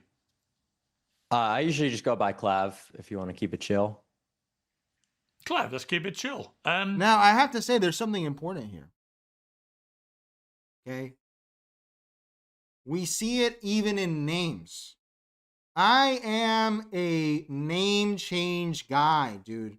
I highly recommend in this world that you change your name. Even as an exercise. Our names are another shackle. This young man just said he wants to be addressed by his author name, his pen name. Okay? You might say that's not new or whatever. This is part of it, man. Listen, Jamie Dimon could never be Jamie Dimon without the name Jamie Dimon. Do you know Jamie Dimon's real name? It's like Jamie Gregolopoulos because he's Greek. His grandfather changed it. You need to be changing your name. Your name is keeping you a slave as well. Names, and I know this is radical. It's very radical because people will say, well, you know, it's my family name or something. It doesn't matter. You are attaching importance to things that are not real. All of you here, I see Mr. Eagle pointing out, I don't know your real names. I know like 112's name. I don't know anyone else's name. And that is good. You are now becoming someone else. And if you comport yourself in this way in the real world, detach yourself from any identity that would lead to nihilism. There's a video I've been meaning to show you guys, but it's too long, of this person pointing out that people with black names do not get hired as frequently as people with white names. And they're saying it's a travesty. No, that's an instruction manual. Change your name. It's not easy, but you can do it. There are so many hacks that are available to you. Could you do that in the 13th century? No. You were the son of a blacksmith. Your name was Smith. Now we have all the tools to escape the shackles of postmodernity, and you're not Baudrillard maxing. That's what you should be doing. Baudrillard max. Start introducing yourself with another name and see how that life is. Give yourself a name that works. You want to go into finance. Change your name. Call yourself John Money. You're more likely to make it. Why? Because that's just the way the world works, man. It's just the way it works. And everything says too many sloppy seconds to take an effect on. Oh, Mr. Suds. And everything says professional wrestling. Exactly. The whole world is WWE. Do you want to be the Hulkster or do you want to be, I don't even know his real name. Do you want to be Stone Cold Steve Austin or do you want to be Steve Austin? You need to be, do you want to be The Rock or Dwayne Johnson? Names keep us shackled. Changing your name is not a stupid idea. Mr. Elu says Cash Patel. Cash Patel could not get to that position without cash. No joke. I know this sounds schizo, but it's not. You literally put the $sign in his name, my friend. That is because his name implies wealth. It is good. It is good. That is, dude, this is how it works. You know, the most famous movie director of the last decades, Steven Spielberg. Do you know what that translates to? The person that tells a mountain of lies is a literal translation, but it's someone who tells a story. This is important. Piers Morgan, another transgender. He changed his name. He has his stepfather's name. His real name is Irish. Could he be Piers Morgan, the posh London cigar-smoking journalist, if he were Piers McDonald? No, he couldn't. He could sell hamburgers. Jesse the Body. Exactly. Let's continue. So look, I want to start with a clip. This is you talking to Andrew Tate, actually about the prospect of being interviewed by me. You have any advice for Clav on facing Piers Morgan? Piers, yeah, because that's the easy word. he's not a snake because he doesn't stab you in the back. He stabs you directly in the chest. So he's going to go to war with you. But you know that. Yeah. Just keep it cool. He's going to come for you. He's going to interrupt you, try and frustrate you, all this bullshit. But that's perfect for me. I never. Yeah, I think cortisol stays low. Cortisol is very low. Yeah, I think media, Piers, all these people, they all had a lot more power 4 or 5 years ago. Now, Clav, what I found kind of a bit mystifying about that was, A, that you would be a bit panicky about being interviewed by me because you seem a confident young man. And the second, that you take any advice from Andrew Tate because by definition... Look at Piers already trying to infect the weaponized autism of this young man saying, you're panicky about being interviewed by me. You are leading the assumption. That's an embedded command. That is to bias the audience. You are panicking. Who said that? What he does and the way he conducts himself, interviews with him are always quite full on. And really quick, I see Adrian says here, we'll make an exception for Mr. Fuentes. Fuentes translates to fountains. That is a good name if you're going to be a fountain of information, whether you agree or disagree with him. That name carries power in that field. If your name doesn't work, it just doesn't work. Look, my last name is Segura. That means safe, the feminine version of safe in Spanish. I'm sure my Basque ancestors were like security guards or something for the king, or they were in charge of transporting money. Will that work for me in media? Probably not. No one wants anything safe. Why would you do that? But King Leo and King, it's authority with art. Michelangelo. Sorry. DiCaprio, Da Vinci. Leo is a name with power. That's my first name. Quite confrontational and so on. I'm struggling, having researched you and your life and what you've built for yourself. I don't really see that you're the same kind of character. And we're going to come to the night that you had with him and Nick Fuentes and those other guys. But you've been positioned with them all as a kind of right-wing headbanger online and so on. I'm not entirely sure that's who you are. So we'll come to why that's happened. But why were you slightly apprehensive about doing this? And by the way, it's important here already because you can see that he's going to say this, that when he started looksmax and he started ascending, we see here Piers Morgan, okay dress. Gen Xers love to do this, dude. They love to undo the 2 top buttons. I don't know why they do that. It's so silly. He's doing it, but he's 20. He has an excuse. Already, it's like a World War II card. Which man do you trust?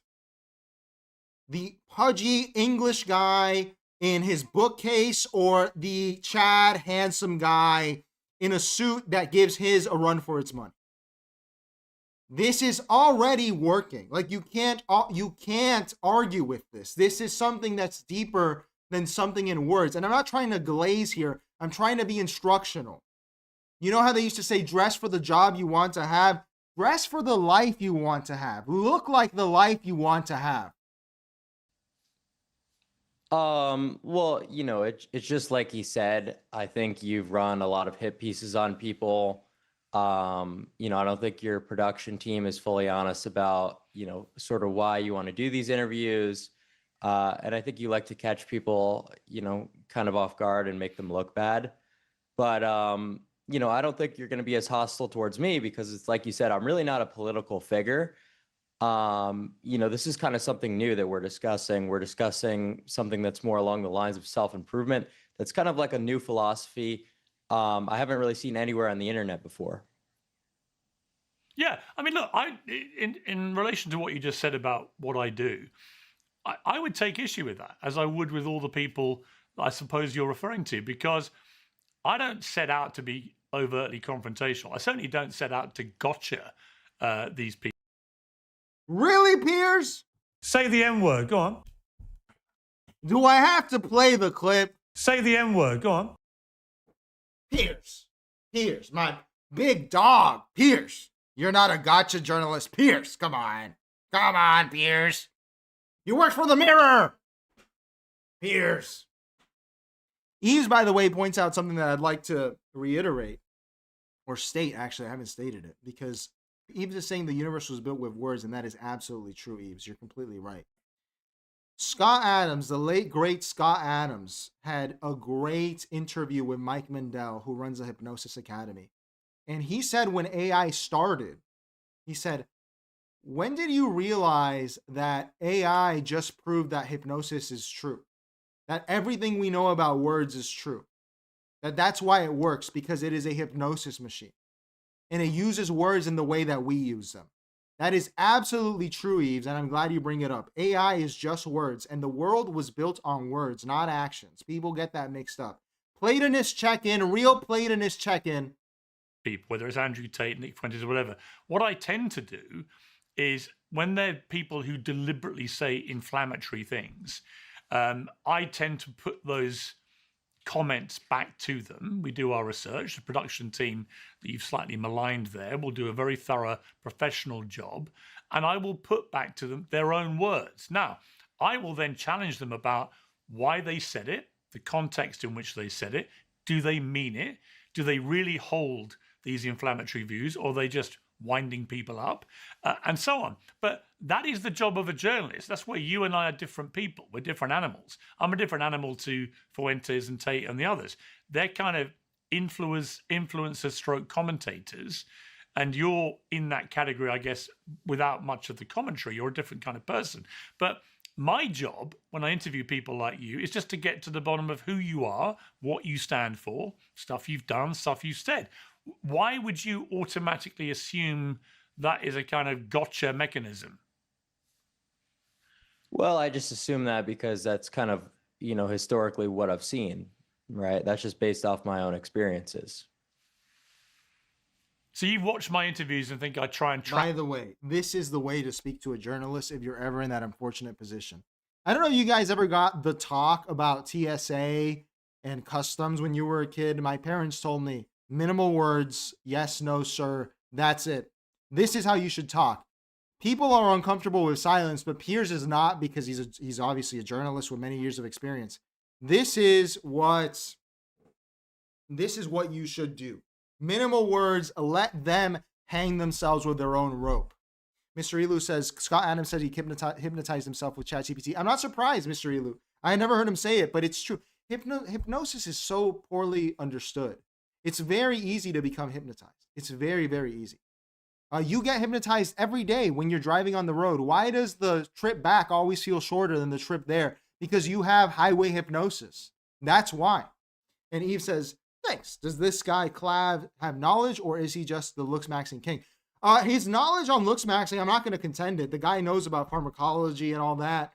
And I wouldn't say that he himself is the person to listen to, but I would say he's the person to watch, because in his actions, a lot is revealed about how the world works, and you can find a lot of alpha in him. So I'm not denigrating him. I'm just saying, as a commentator, which Piers said, he's not really a commentator. People. I think so. I think you deliberately try to make people look bad. Usually people on like sort of the fringe of the right wing, but like I said before, as long as you sort of haven't, automatically aligned me there, maybe we'll be able to have a good interview that's not, just you looking for gotcha clips. Yeah, listen, I've got no desire to just look for a gotcha clip. I can promise you that. I don't think I said that with those other people. Yeah, I don't think challenging people on what's come out of their own mouths is ever a gotcha in relation to the other people you're talking about. They can get quite lively, those interviews, because people tend to not be challenged like that. In the world that you swim in, It's rare that people like Nick Fuentes or Andrew Tate or others like that, Sneeko and others, that they get directly challenged about what they've said. And they find it a little bit unusual and sometimes a bit unsettling. But the clips that go out, I often think, I see the reaction to them. I'm like, really? You think that I just sit here and I just want to trap people when all I'm doing... This is already killing Piers here. This interview is boring at this point. All he's doing, he's not giving him the satisfaction of what he wants. And that's what's intelligent about it. Let him talk and talk and talk about himself. He's a narcissist, like anyone in media. Why would you not let him talk and talk and talk? You're not going to get the clip. You're not going to get it. And my producer is making me note here, by the way, which is true. Remember the power of names in Donald Trump. Donald Trump changed his name. His family did, from Trump to Trump. And people tried to necromance it to bring it back. Donald Trump doesn't get to where he is without that name Trump. That's a Trump card, the Trump name. So you got to think bigger. You got to escape your own hell. You got to escape it. Can you? And it's cringe that Colbert talks about the Trump thing, right? That he says like, oh, Trump or whatever. They bring it up, or John Oliver. But at the end of the day, they are correct in their intuition that Donald Trump would never be elected president, but Donald Trump could be. So there's a lesson in that, dude. Names are a lot more than you think. Because I just simply don't care. My main pursuit is that of aesthetics and improving my looks to the maximum degree, using every single mechanism available to me. So the fact that that's become a political phenomenon just really doesn't make sense to me at all. You've done pretty much everything in terms of aesthetics to make yourself look perfect, right? This is your ambition. I've done absolutely nothing. I don't even moisturize my face. I've never had any plastic surgery, never had any Botox, never taken any enhancing drugs, nothing. This is me the way God intended. Do you think when you look at the pair of us that you are more aesthetically appealing than me? I don't really think it's necessary or beneficial to anyone to sort of, do some comparison, in our looks level, because while most of it can be attributed to self-improvement, there is a big genetic role. So, my entire ideology is more so about improving, not really about comparison too much. And I have to say here, I have to throw this in. Again, the Baudrillardian, this is a wizard, by the way. He's a Baudrillardian wizard. I'm not going to deny it. This Clavicular. He's proving here, he's trying to work within the confines, which are unfortunate for all of us, of our genetics. You have low IQ, or you have a big nose or something. That's genetic. It's unfortunate, right? I know that the IQ thing is controversial, but just humor me, okay? But we can fight our genetics. We can do things for it. We should be every day striving. If low IQ is genetic, there should be a drug to raise it. Why would we not make that? We should have people take it if this is the case. Why not? Why are we bounded by the limitations put on us by a hell? And this is what you're going to be seeing here, man, where Piers is appealing to this largely boomer old world sensibility of what is the pride in being happy with something that is bad? Where is the pride in that? There is no pride in that. That was something that made sense pre-technology, pre-cosmetic surgery, pre-pharmacology. What is the point of being proud of not having the maximum that you can achieve through your intervention?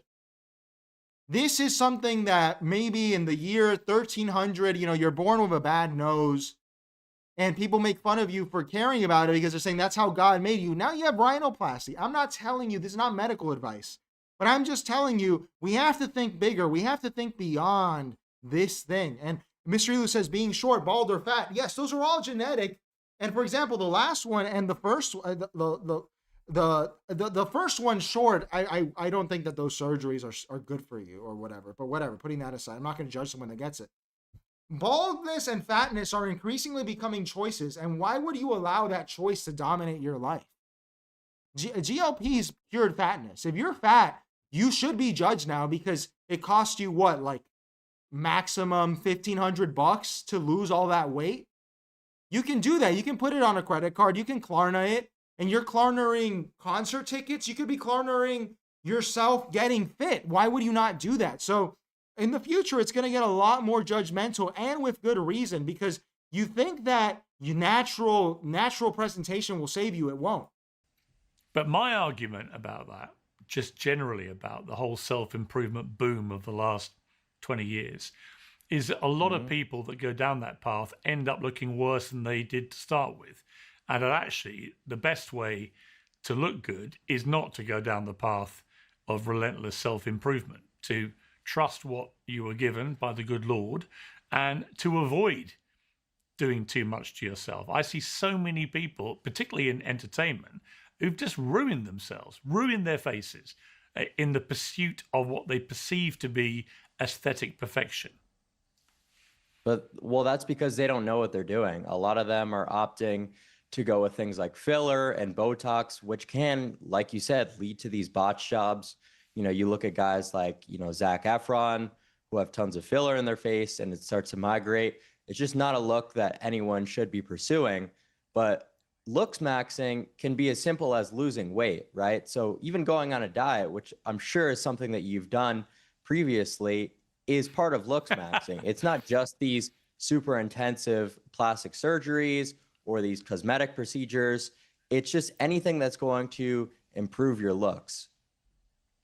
Well, I've never been on a diet, one. Secondly, I have recently lost 5 kilograms. Well, recently I've lost 5 kilograms because I managed to break my femur and have a hip replacement. And so I've not been drinking and I've been eating quite healthily.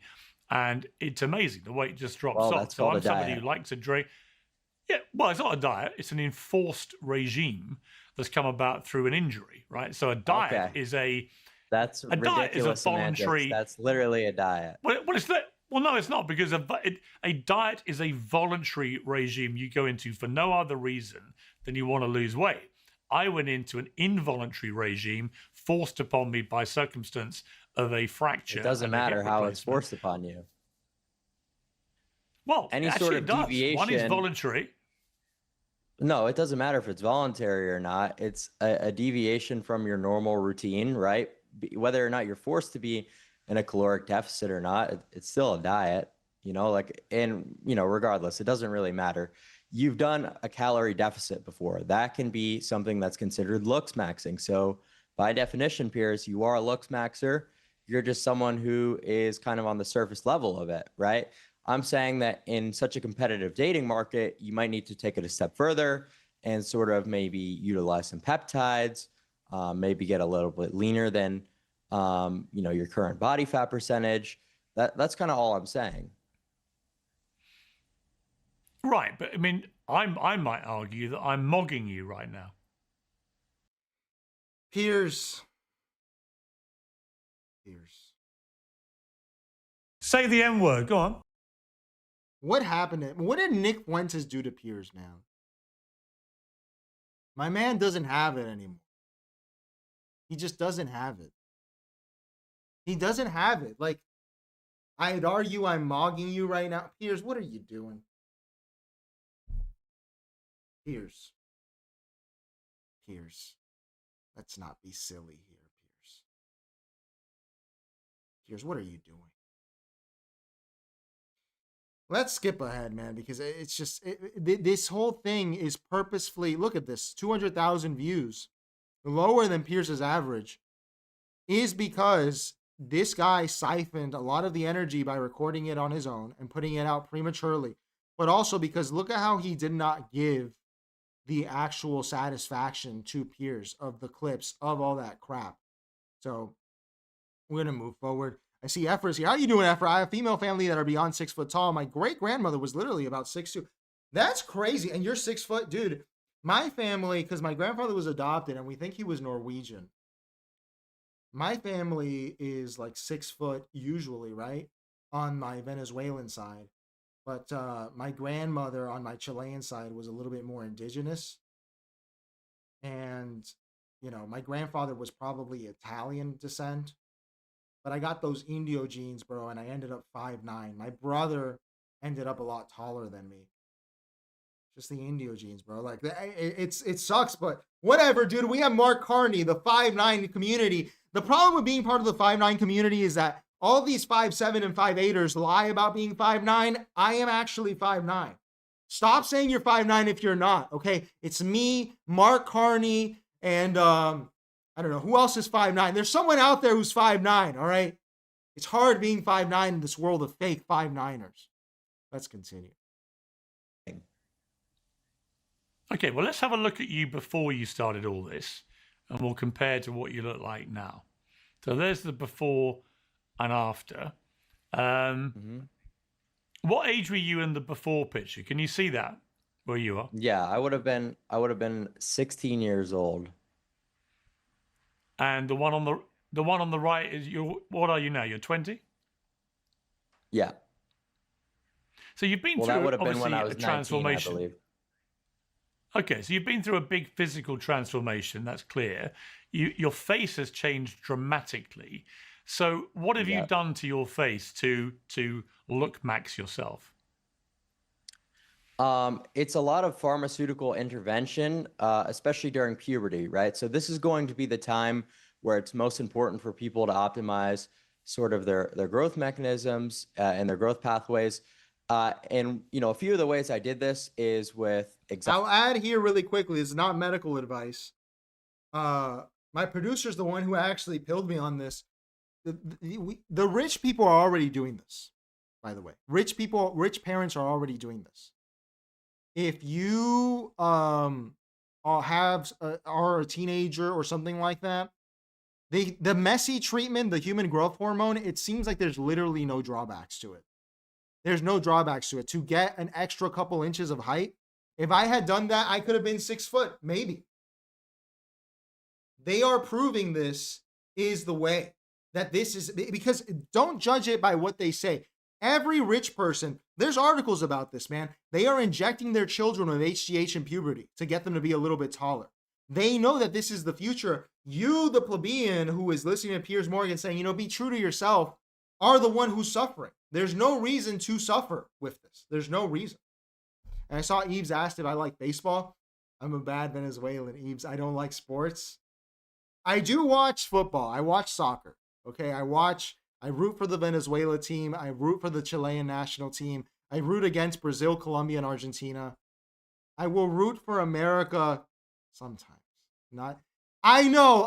Everyone, we can't let the immigrants in. Dude, it's not your game. Come on. I root for America in basketball in the Olympics, but it's a wash. We know. All right, I root for America on a lot of stuff. But when it's soccer, you know, I'm going to root for my underdogs, you know, my heritage. I will root for America if it's the last choice on the table. If it's America v. Canada, I'll root for America, okay? And if it's America v. Mexico or America v. Argentina, I'm going to root for America, all right? But I prefer if Chile wins it. We won the Copa America 2 years back-to-back, okay? So that's the one I watch. I don't really watch baseball. Venezuela is a baseball country. I didn't really watch it. I don't.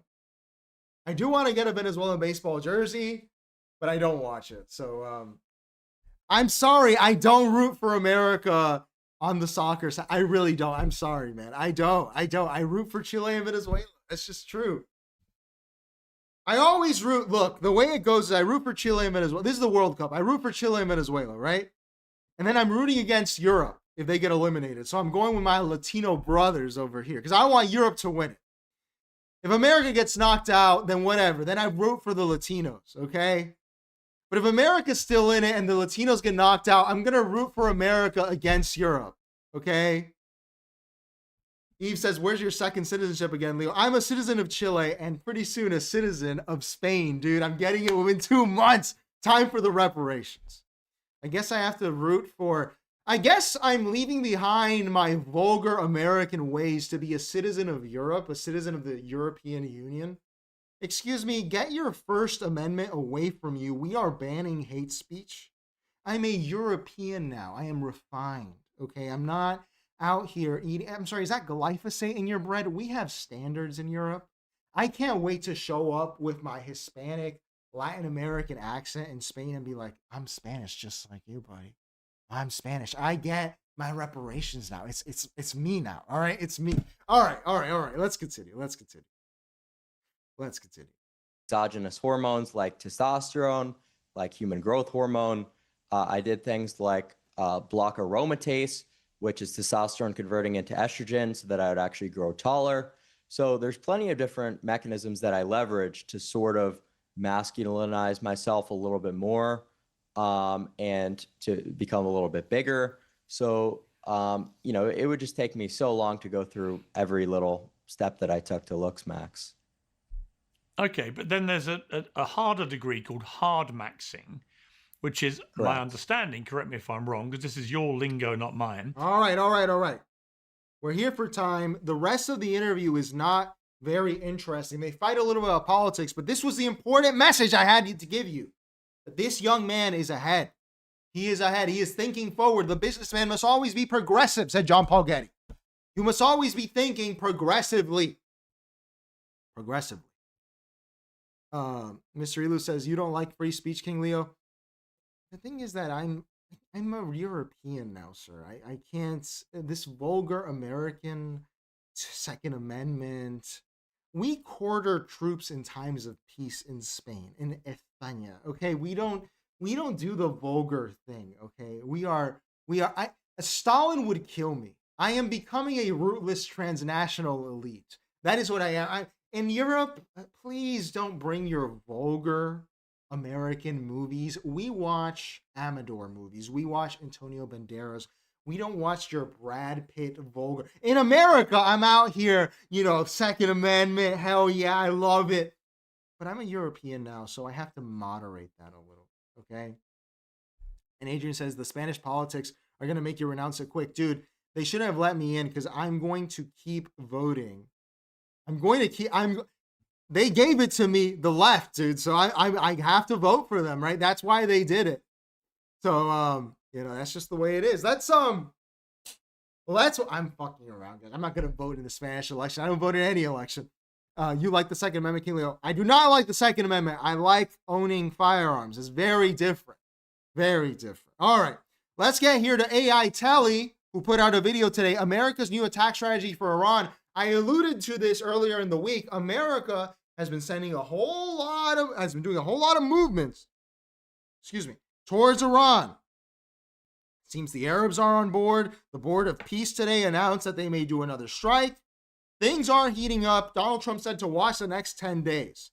So let's watch here what the new attack plan is. What happens if the U.S. prepares to strike Iran, but their traditional Middle Eastern allies say no? If key nations like Qatar and Saudi Arabia deny permission for military action from their soil due to political constraints, the U.S. has to activate its second strategy. This means bypassing the immediate region for staging the attack and instead launching from the perimeter using European bases. However, distance is the ultimate enemy in aerial warfare, which completely rewrites the tactical playbook. But just how many bases does the U.S. actually have in the Middle East to begin with? The U.S. footprint is massive. There are roughly 30 to 40 military installations scattered across the Middle East, hosting around 30,000 to 40,000 troops. This includes massive hubs like Al Udeid Air Base in Qatar, the naval support activity in Bahrain, and Al Dhafra in the UAE.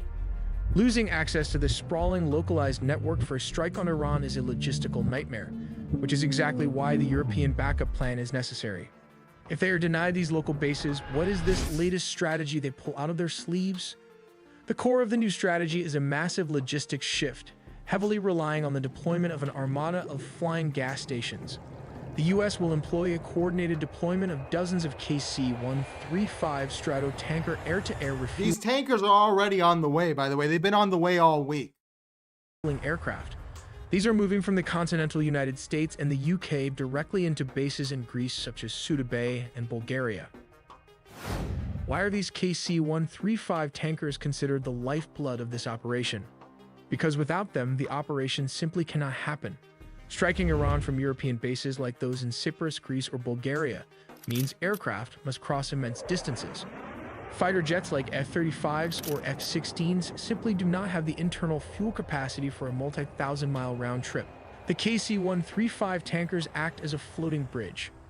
They rendezvous with the strike packages mid-air to top off their tanks, allowing them to penetrate Iranian airspace, drop their payloads, and make it back to Europe safely. If the tankers don't fly, the strike jets are grounded. So how does the US Navy factor into this massive geographic shift in strategy? To supplement the loss of Middle Eastern land bases, the Navy brings its floating cities into play. For instance, the Gerald R carrier strike group, currently positioned off Gibraltar, would push rapidly eastward. By reaching the eastern Mediterranean shortly, it creates a crushing strategic pincer. These new carrier can launch at least 4 jets per minute and uses electromagnetic aircraft launch system. A sequence of electromagnets along the track is energized with precise timing controlled by digital software. These magnets create a moving magnetic field that smoothly pulls and pushes the shuttle, accelerating the aircraft according to a... They're fucked. The Persians are fucked, man. The Persians are screwed. How you doing, Robert? I missed you, man. Didn't UK refuse our bases there for the... Absolutely, they did. Keir Starmer said that we can't use their bases. And I'm not sure why that is, because in this video, they explain that the Arabs will not allow us to use their land, which makes a lot of sense in terms of saving image. But I'm not even sure the United States is angry about that. Because if you do this operation in this way, which is very reminiscent of Gaddafi, where they took off from Italy, what this is doing, Italy and France, what this is doing is it's actually offering plausible deniability to the Arabs when this happens. They don't have any blood on their hands, except for Khashoggi, but they don't have this problem. Doing great. I'm glad you're doing great, sir. That is the issue. Like, how's the family, Robert? Is everything okay? You don't have to answer in the chat, but let me know in a comment, man. Let me get an update. I hope everything's good. I'm praying for you, man. Speaking of praying, I can't eat meat. Dude, tomorrow's show I'm going to be low energy too, because we can't eat meat. This postmodern Catholic thing is killing me, dude. I didn't eat meat yesterday and it was terrible. And now I have to not eat meat again. So that means I have to hurry up and eat a fucking spaghetti. Target has great prepared gluten-free meals, by the way. I have to go home. I have to take a lactase pill. This is hell. This is hell, dude. This is literally hell. All right, whatever. I'll do it. Everything is great. I'm very happy to hear that, Robert. I'm very happy. Yeah, praying for you, Robert. So yeah, the idea is here, now the Arabs get plausible deniability. We had nothing to do with this. We didn't even allow them to take off from here. They took off from Europe.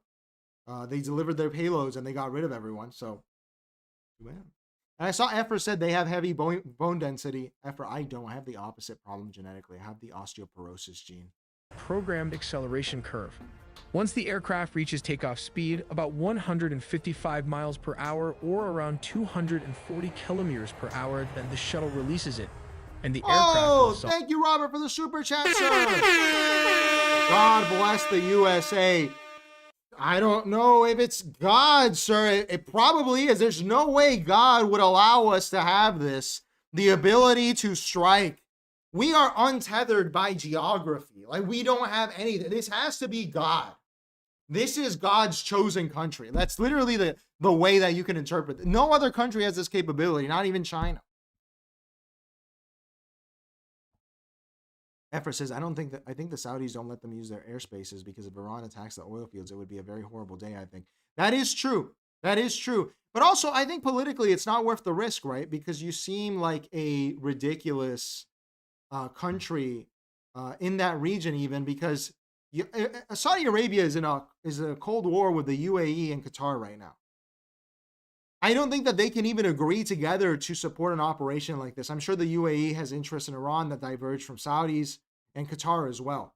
So it is a smart move on their part to say no, but I'm sure the United States is not even angry about it. They're going, all right, we'll figure out another way to do it. And you get to keep your little blood feud here over here, and we'll do that. Thank you again, Robert. I really appreciate the super chat, sir. Robert coming in clutch. I appreciate you, sir. Off.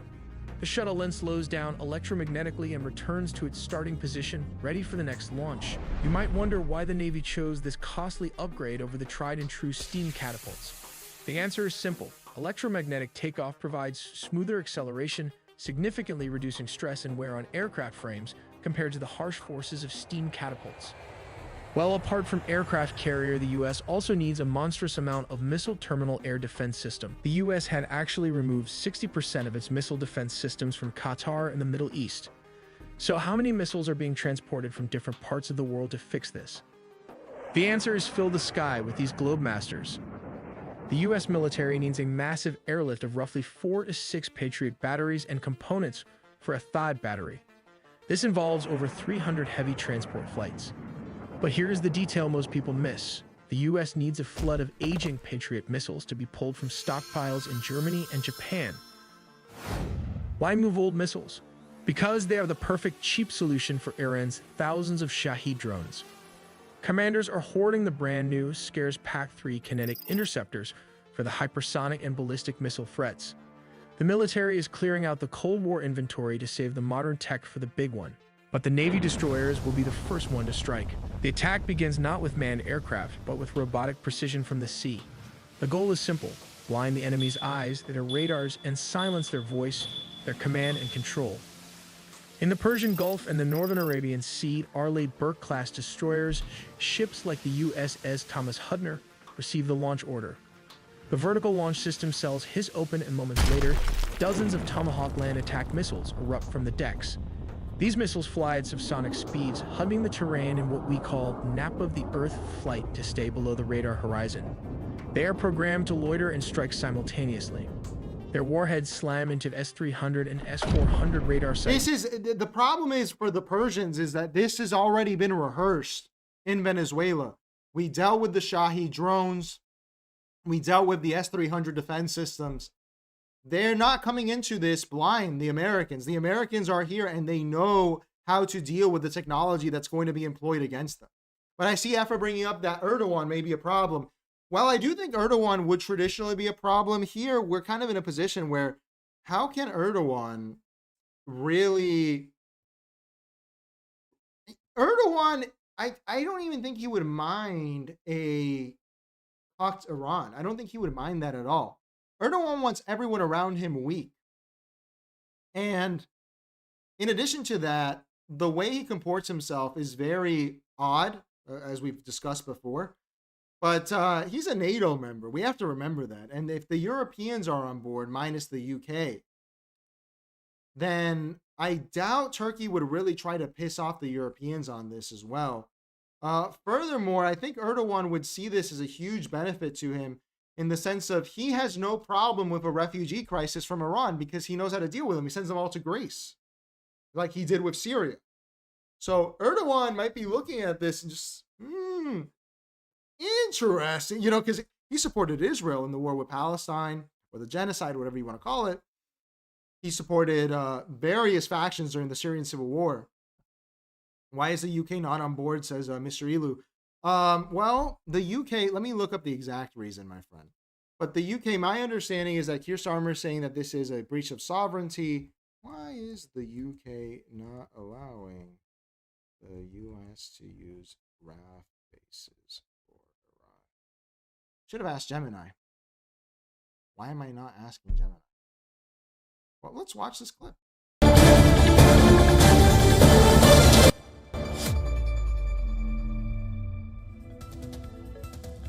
For a strike on Iran. The nuclear talks and the attack plans are being discussed on the table, but key US allies, including the UK, are taking a cautious path, and the United Kingdom has reportedly refused to allow the US forces to use its Royal Air Force base to possibly strike Iran. A day after the nuclear talks in Geneva, the American president had dialed the British Prime Minister Keir Starmer, and both leaders reportedly exchanged their views on the Iran crisis, where Keir Starmer has now refused to allow the United States to access its military bases in the strikes against Iran. Now, following this conversation, Donald Trump has openly called for a Chagos deal to be a huge mistake. He said that the US will need Diego Garcia and the airfield that is located in Fairford in striking against Iran, if a deal is not reached. Diego Garcia is located in the Indian Ocean. It is located nearly 2,000 kilometers away from Mauritius, but as part of the deal, Mauritius will gain control of all the islands except Diego Garcia, where the US military base is located. Now, Trump has dispatched 6 of its 16 E-3 Sentry airborne warning and control system radar planes to Europe. And out of this, at least about 2 jets are headed towards West Asia. And this assumes significance as the E-3 fleet can track the hostile... All right, I guess we're not privy to that information yet. Let me ask Gemini just to be sure. But the thing is, we have to consider also the relationship that the United Kingdom has with how do I close this, man? All right, let's do this.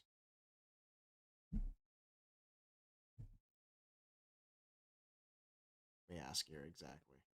Why is the UK not allowing the US to use the situation? Legal concerns. Yeah, international law is the main reason.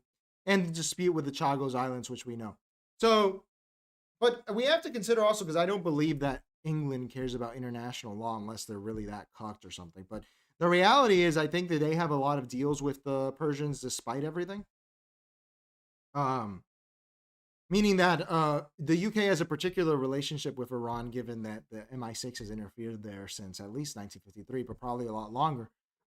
They probably have other interests that diverge from the United States, or maybe it's all a psyop and they want this to happen anyway, but they want plausible deniability as well. I don't think we'll actually know. Robert says Starmer is a globalist and I think he hates Donald Trump. I think he definitely hates Donald Trump. But he's facing his own political crisis with the Epstein files and all that, and Peter Mandelson. So, and how you doing, Anaheim Forge? Time to put Kier in the files. They might. I mean, that would make sense because he's not giving in. We covered that last week. He is not giving in on this. He's not giving in and saying, "Oh yeah, like we're going to do this. We're not going to resign. I will make Mandelson leave, and I will make Andrew have a walk of shame. But I'm not leaving. I'm not leaving." It's the Wolf of Wall Street speech. So maybe that would be a way of doing it. But I'm sure that there's probably some overarching reason that we're not privy to. Happy to see you too, Iron Hammer. And command bunkers. They degrade the integrated air defense system, effectively carving out safe corridors for the pilots who are minutes behind them. While the Tomahawks are still impacting, the silver bullets of the U.S. Air Force are already deep inside hostile airspace. These are the B-2 Spirit stealth bombers. But wait, the Iranian also have an attack strategy. First and perhaps most famous is the Swarm. The Islamic Revolutionary Guard Corps Navy operates hundreds of small... We saw this previously, so we can skip this. We saw this as well. They're repeating some stuff here. Third is the geographic advantage. Coastal missile... We saw this as well. It's a surprise ambush tactic designed to damage high-value assets. Of the Persian Gulf pose a significant threat to U.S. aircraft carriers. The Ghadar-class submarines, which are difficult to detect due to their small size and low acoustic signature, could position themselves in strategic locations near key naval choke points, such as the Strait of Hormuz. By waiting in ambush near expected carrier movements, Ghadar-class submarines could fire a coordinated torpedo strike, targeting the hull and propulsion systems of U.S. carriers. A successful torpedo strike on an aircraft carrier could disable its flight deck operations, significantly reducing the U.S. Navy's ability to project air power in the region. Additionally, these submarines could lay underwater mines in critical sea lanes, forcing U.S. warships into predetermined ambush zones where Iranian missile and drone attacks could follow up. Tactic 5. We can't ignore the aerial threat. This is drone warfare. Iran has invested heavily in becoming a drone superpower in the Middle East. In a conflict, they would use UAVs not just for surveillance, but as loitering munitions, essentially suicide drones. The tactic is to launch them in massive waves to crash into the sensitive radar dishes and flight decks of U.S. ships. The goal is to blind the fleet's sensors and halt flight operations, leaving the ships vulnerable to missile attacks. Let's look at Tactic 6. The U.S. fleet relies on ports in Bahrain and air cover from bases in Qatar to sustain the fight. Iran possesses the largest ballistic missile arsenal in the Middle East. Their strategy includes massive missile barrages targeting these static headquarters and logistical hubs. The goal isn't that would be wild because they're not involved in the operation. And the Persians haven't really behaved in this way previously. They behaved in a very cucked way. So I don't see them bombing Bahrain and Qatar. to destroy buildings, but to deny the U.S. Navy the fuel, ammo, and command support it needs to stay in the fight. If the ships have nowhere to dock, they can't stay in the Gulf. But if the Iranian disable the Navy carrier, can the U.S. still fight back? The answer is yes. Focusing only on the slow-moving ships... I also think that would make it unavoidable for Saudi Arabia to enter the war, as well as Qatar and the UAE and Bahrain. They're not going to stand by. Even as much as they hate the Qataris, they're not going to allow that to happen, the Saudis. So I don't think that's a great strategy. Me here, Mr. Napoleon over here. This is a mistake. The United States holds an ace up its sleeve that doesn't need to wait for a clear shipping lane. Even without a carrier strike group, the U.S. can deliver precision strikes for weeks to come. This is the domain of Air Force Global Strike Command. They can deploy the Big Three strategic bombers anywhere in the world in just 24 hours. First, you have the B-2 Spirit stealth bomber. All right. And we've seen this before. So that's our update on Iran. Interesting stuff. I see Efra saying this is, I like what Efra's saying here. This is a scenario if I see why Turkey is very important. I see why Turkey is very important. If Iran goes to war, the Kurds will be pushed back and Turkey will take advantage of this. That is why I'm seeing potential. That is true. And I see Mystery Lou asks who the Kurds are allied. They're not allied with Iran. The Kurds are not allied because I see Efra saying the U.S.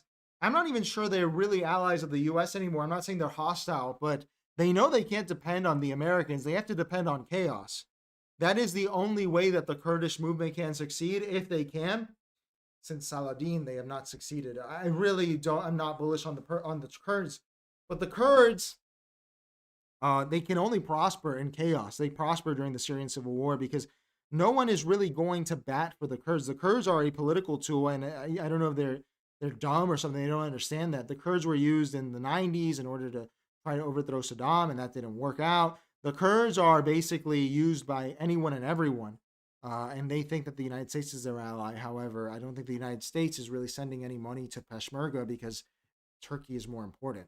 So you're right, Efra. If this would really crush the Kurds, I think Turkey would be even more enthusiastic about it. Weren't they even allied with Assad at one point, says Mr. Elu? They changed. And it's not only the Kurds, speaking, like the Peshmerga Kurds had different values to the other Kurds. So they'll ally with anyone that provides them firepower to carve out their state. But I really don't think they'll ever get it. I really don't. And they're really just a nuisance to anyone in the region. And I'm not saying that I'm not anti-Kurdish over here. I'm just saying they're a nuisance to everyone because the Kurds, who benefits from the Kurds having a state? Iraq doesn't want it. Iran doesn't want it. Turkey doesn't want it. Syria doesn't want it. The United States doesn't want it because the Kurds are a useful tool to bring up tensions in the region and use them. Who would actually be happy to ally with the Kurds and tell them what to do? Like tell them, oh yeah, let's go have a state for you. I really don't see the Kurds as having literally any leverage at all. Any leverage at all. So with that, everyone, we're over time. I appreciate everyone tuning in. I really appreciate your super chat, Robert. I appreciate you, Ironhammer Forge, Mr. Elu, Afra, Eves. I hate everything, Body Dolindo. But I think what's important here is we get to the plugs. How about we do that? That's important.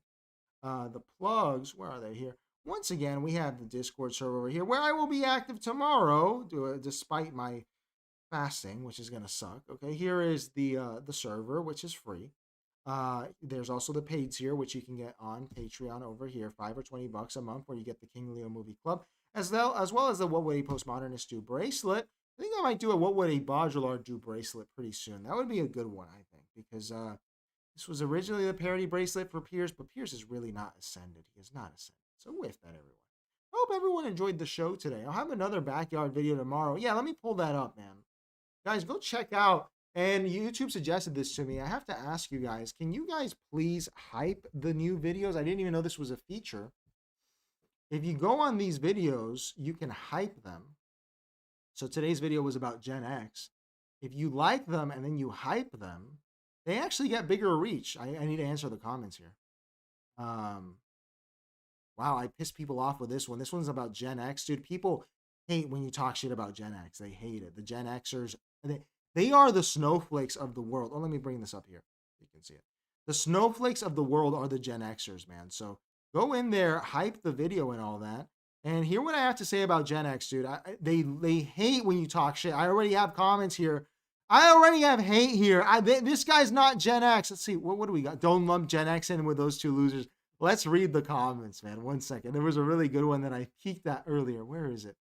You know shit, son. You know nothing about Gen X. Let's try to generalize the entire generation by a bunch of schmuck conservative bootlicking PDF file protecting potential Gen Xers.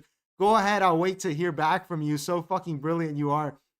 Let me literally reply right now. I'm going to teach you a good reply. I'm going to learn you something. I hope you find peace rewatching The Breakfast Club. Nothing a Gen Xer loves more than The Breakfast Club. Let's do that. I'm not even reading the rest of that, man. So yeah, get in here. Like, comment, and subscribe as usual, but also please hype the video. YouTube suggested that I ask you guys to do that. Mr. Elu says Gen X voted for Trump the most, and it's the slacker generation and the smallest generation. That is true. That is absolutely true. Ephra says it's not direct, but they seem to take direct actions against each other. Who do you mean, Ephra? Oh, the Kurds? Is that who you mean? Please expand on that before we go here. But yeah, Gen X, man, I love to bother Gen X every once in a while. You got to throw out a Gen X video because there are all these snowflakes, man. There are all these little snowflakes over here.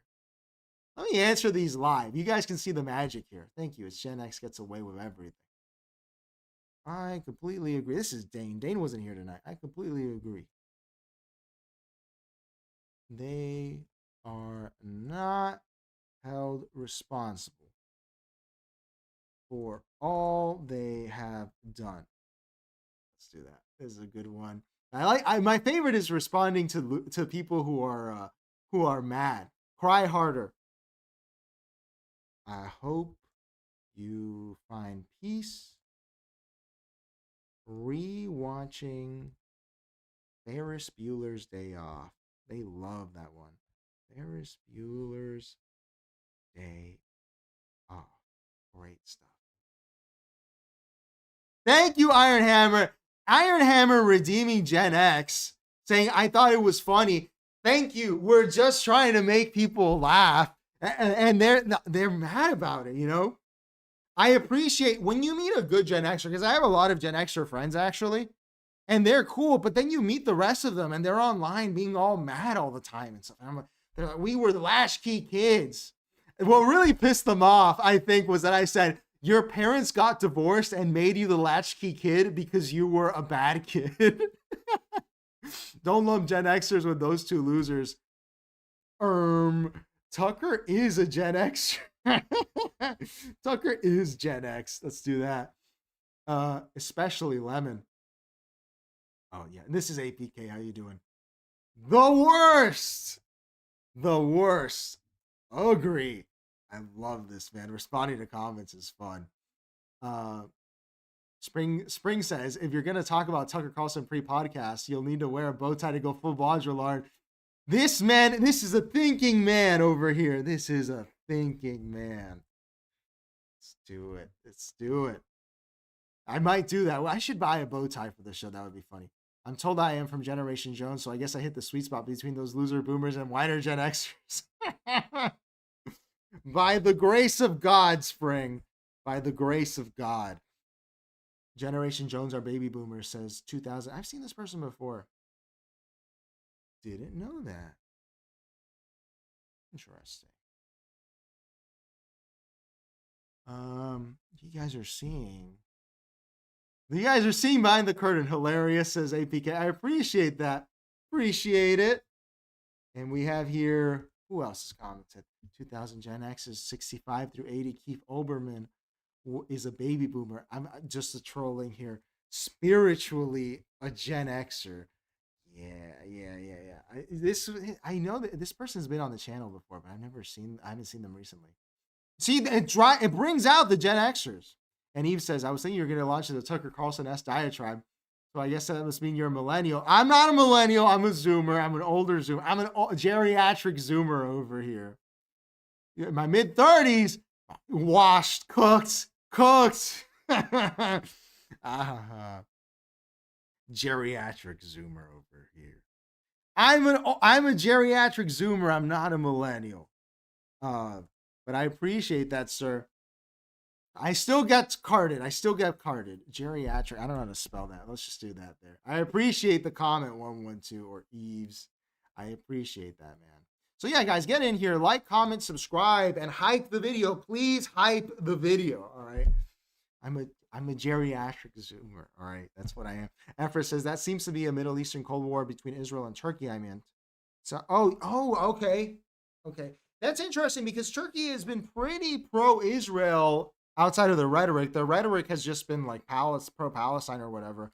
But they've been pretty pro-Israel, and they seem to have been happy. They seem to have been made happy with everything that Israel has done, which makes sense if you're thinking like Erdogan. Erdogan wants everyone to be weak so he can be strong, because I don't think Turkey can ever really be strong unless everyone else is weak. No offense to the Turks out there. If you're a Turk, you know, I hope your country's strong one day. Cenk Uygur, I hope your country's strong. But I just don't think they have it in them. I really don't.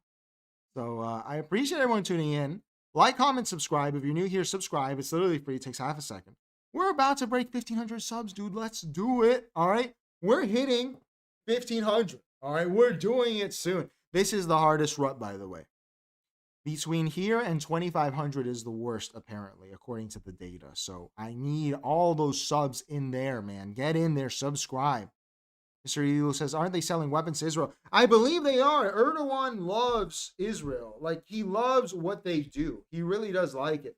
You know, a weak Lebanon, a cucked Middle East. I'm not trying to get too LARPy here, but this would reassert the Sultan, right? This would make them a power center once again. They already have Europe on side because Europe needs them for immigration as well as economics. So Turkey is the new Switzerland in a lot of ways. You can fly to Russia from Turkey. You can fly to Europe from Turkey. You can fly to Iran from Turkey. They're playing every side, so they always come out on top. Very smart. And thank you, Eves. That's very kind. Thank you again, Robert, for the super chat. Appreciate everyone tuning in, and I will see you guys tomorrow. Fasted and not eating meat. Heal myself. Change the world. My final message. Goodbye.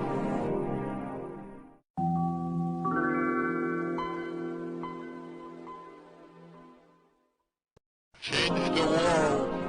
My final message.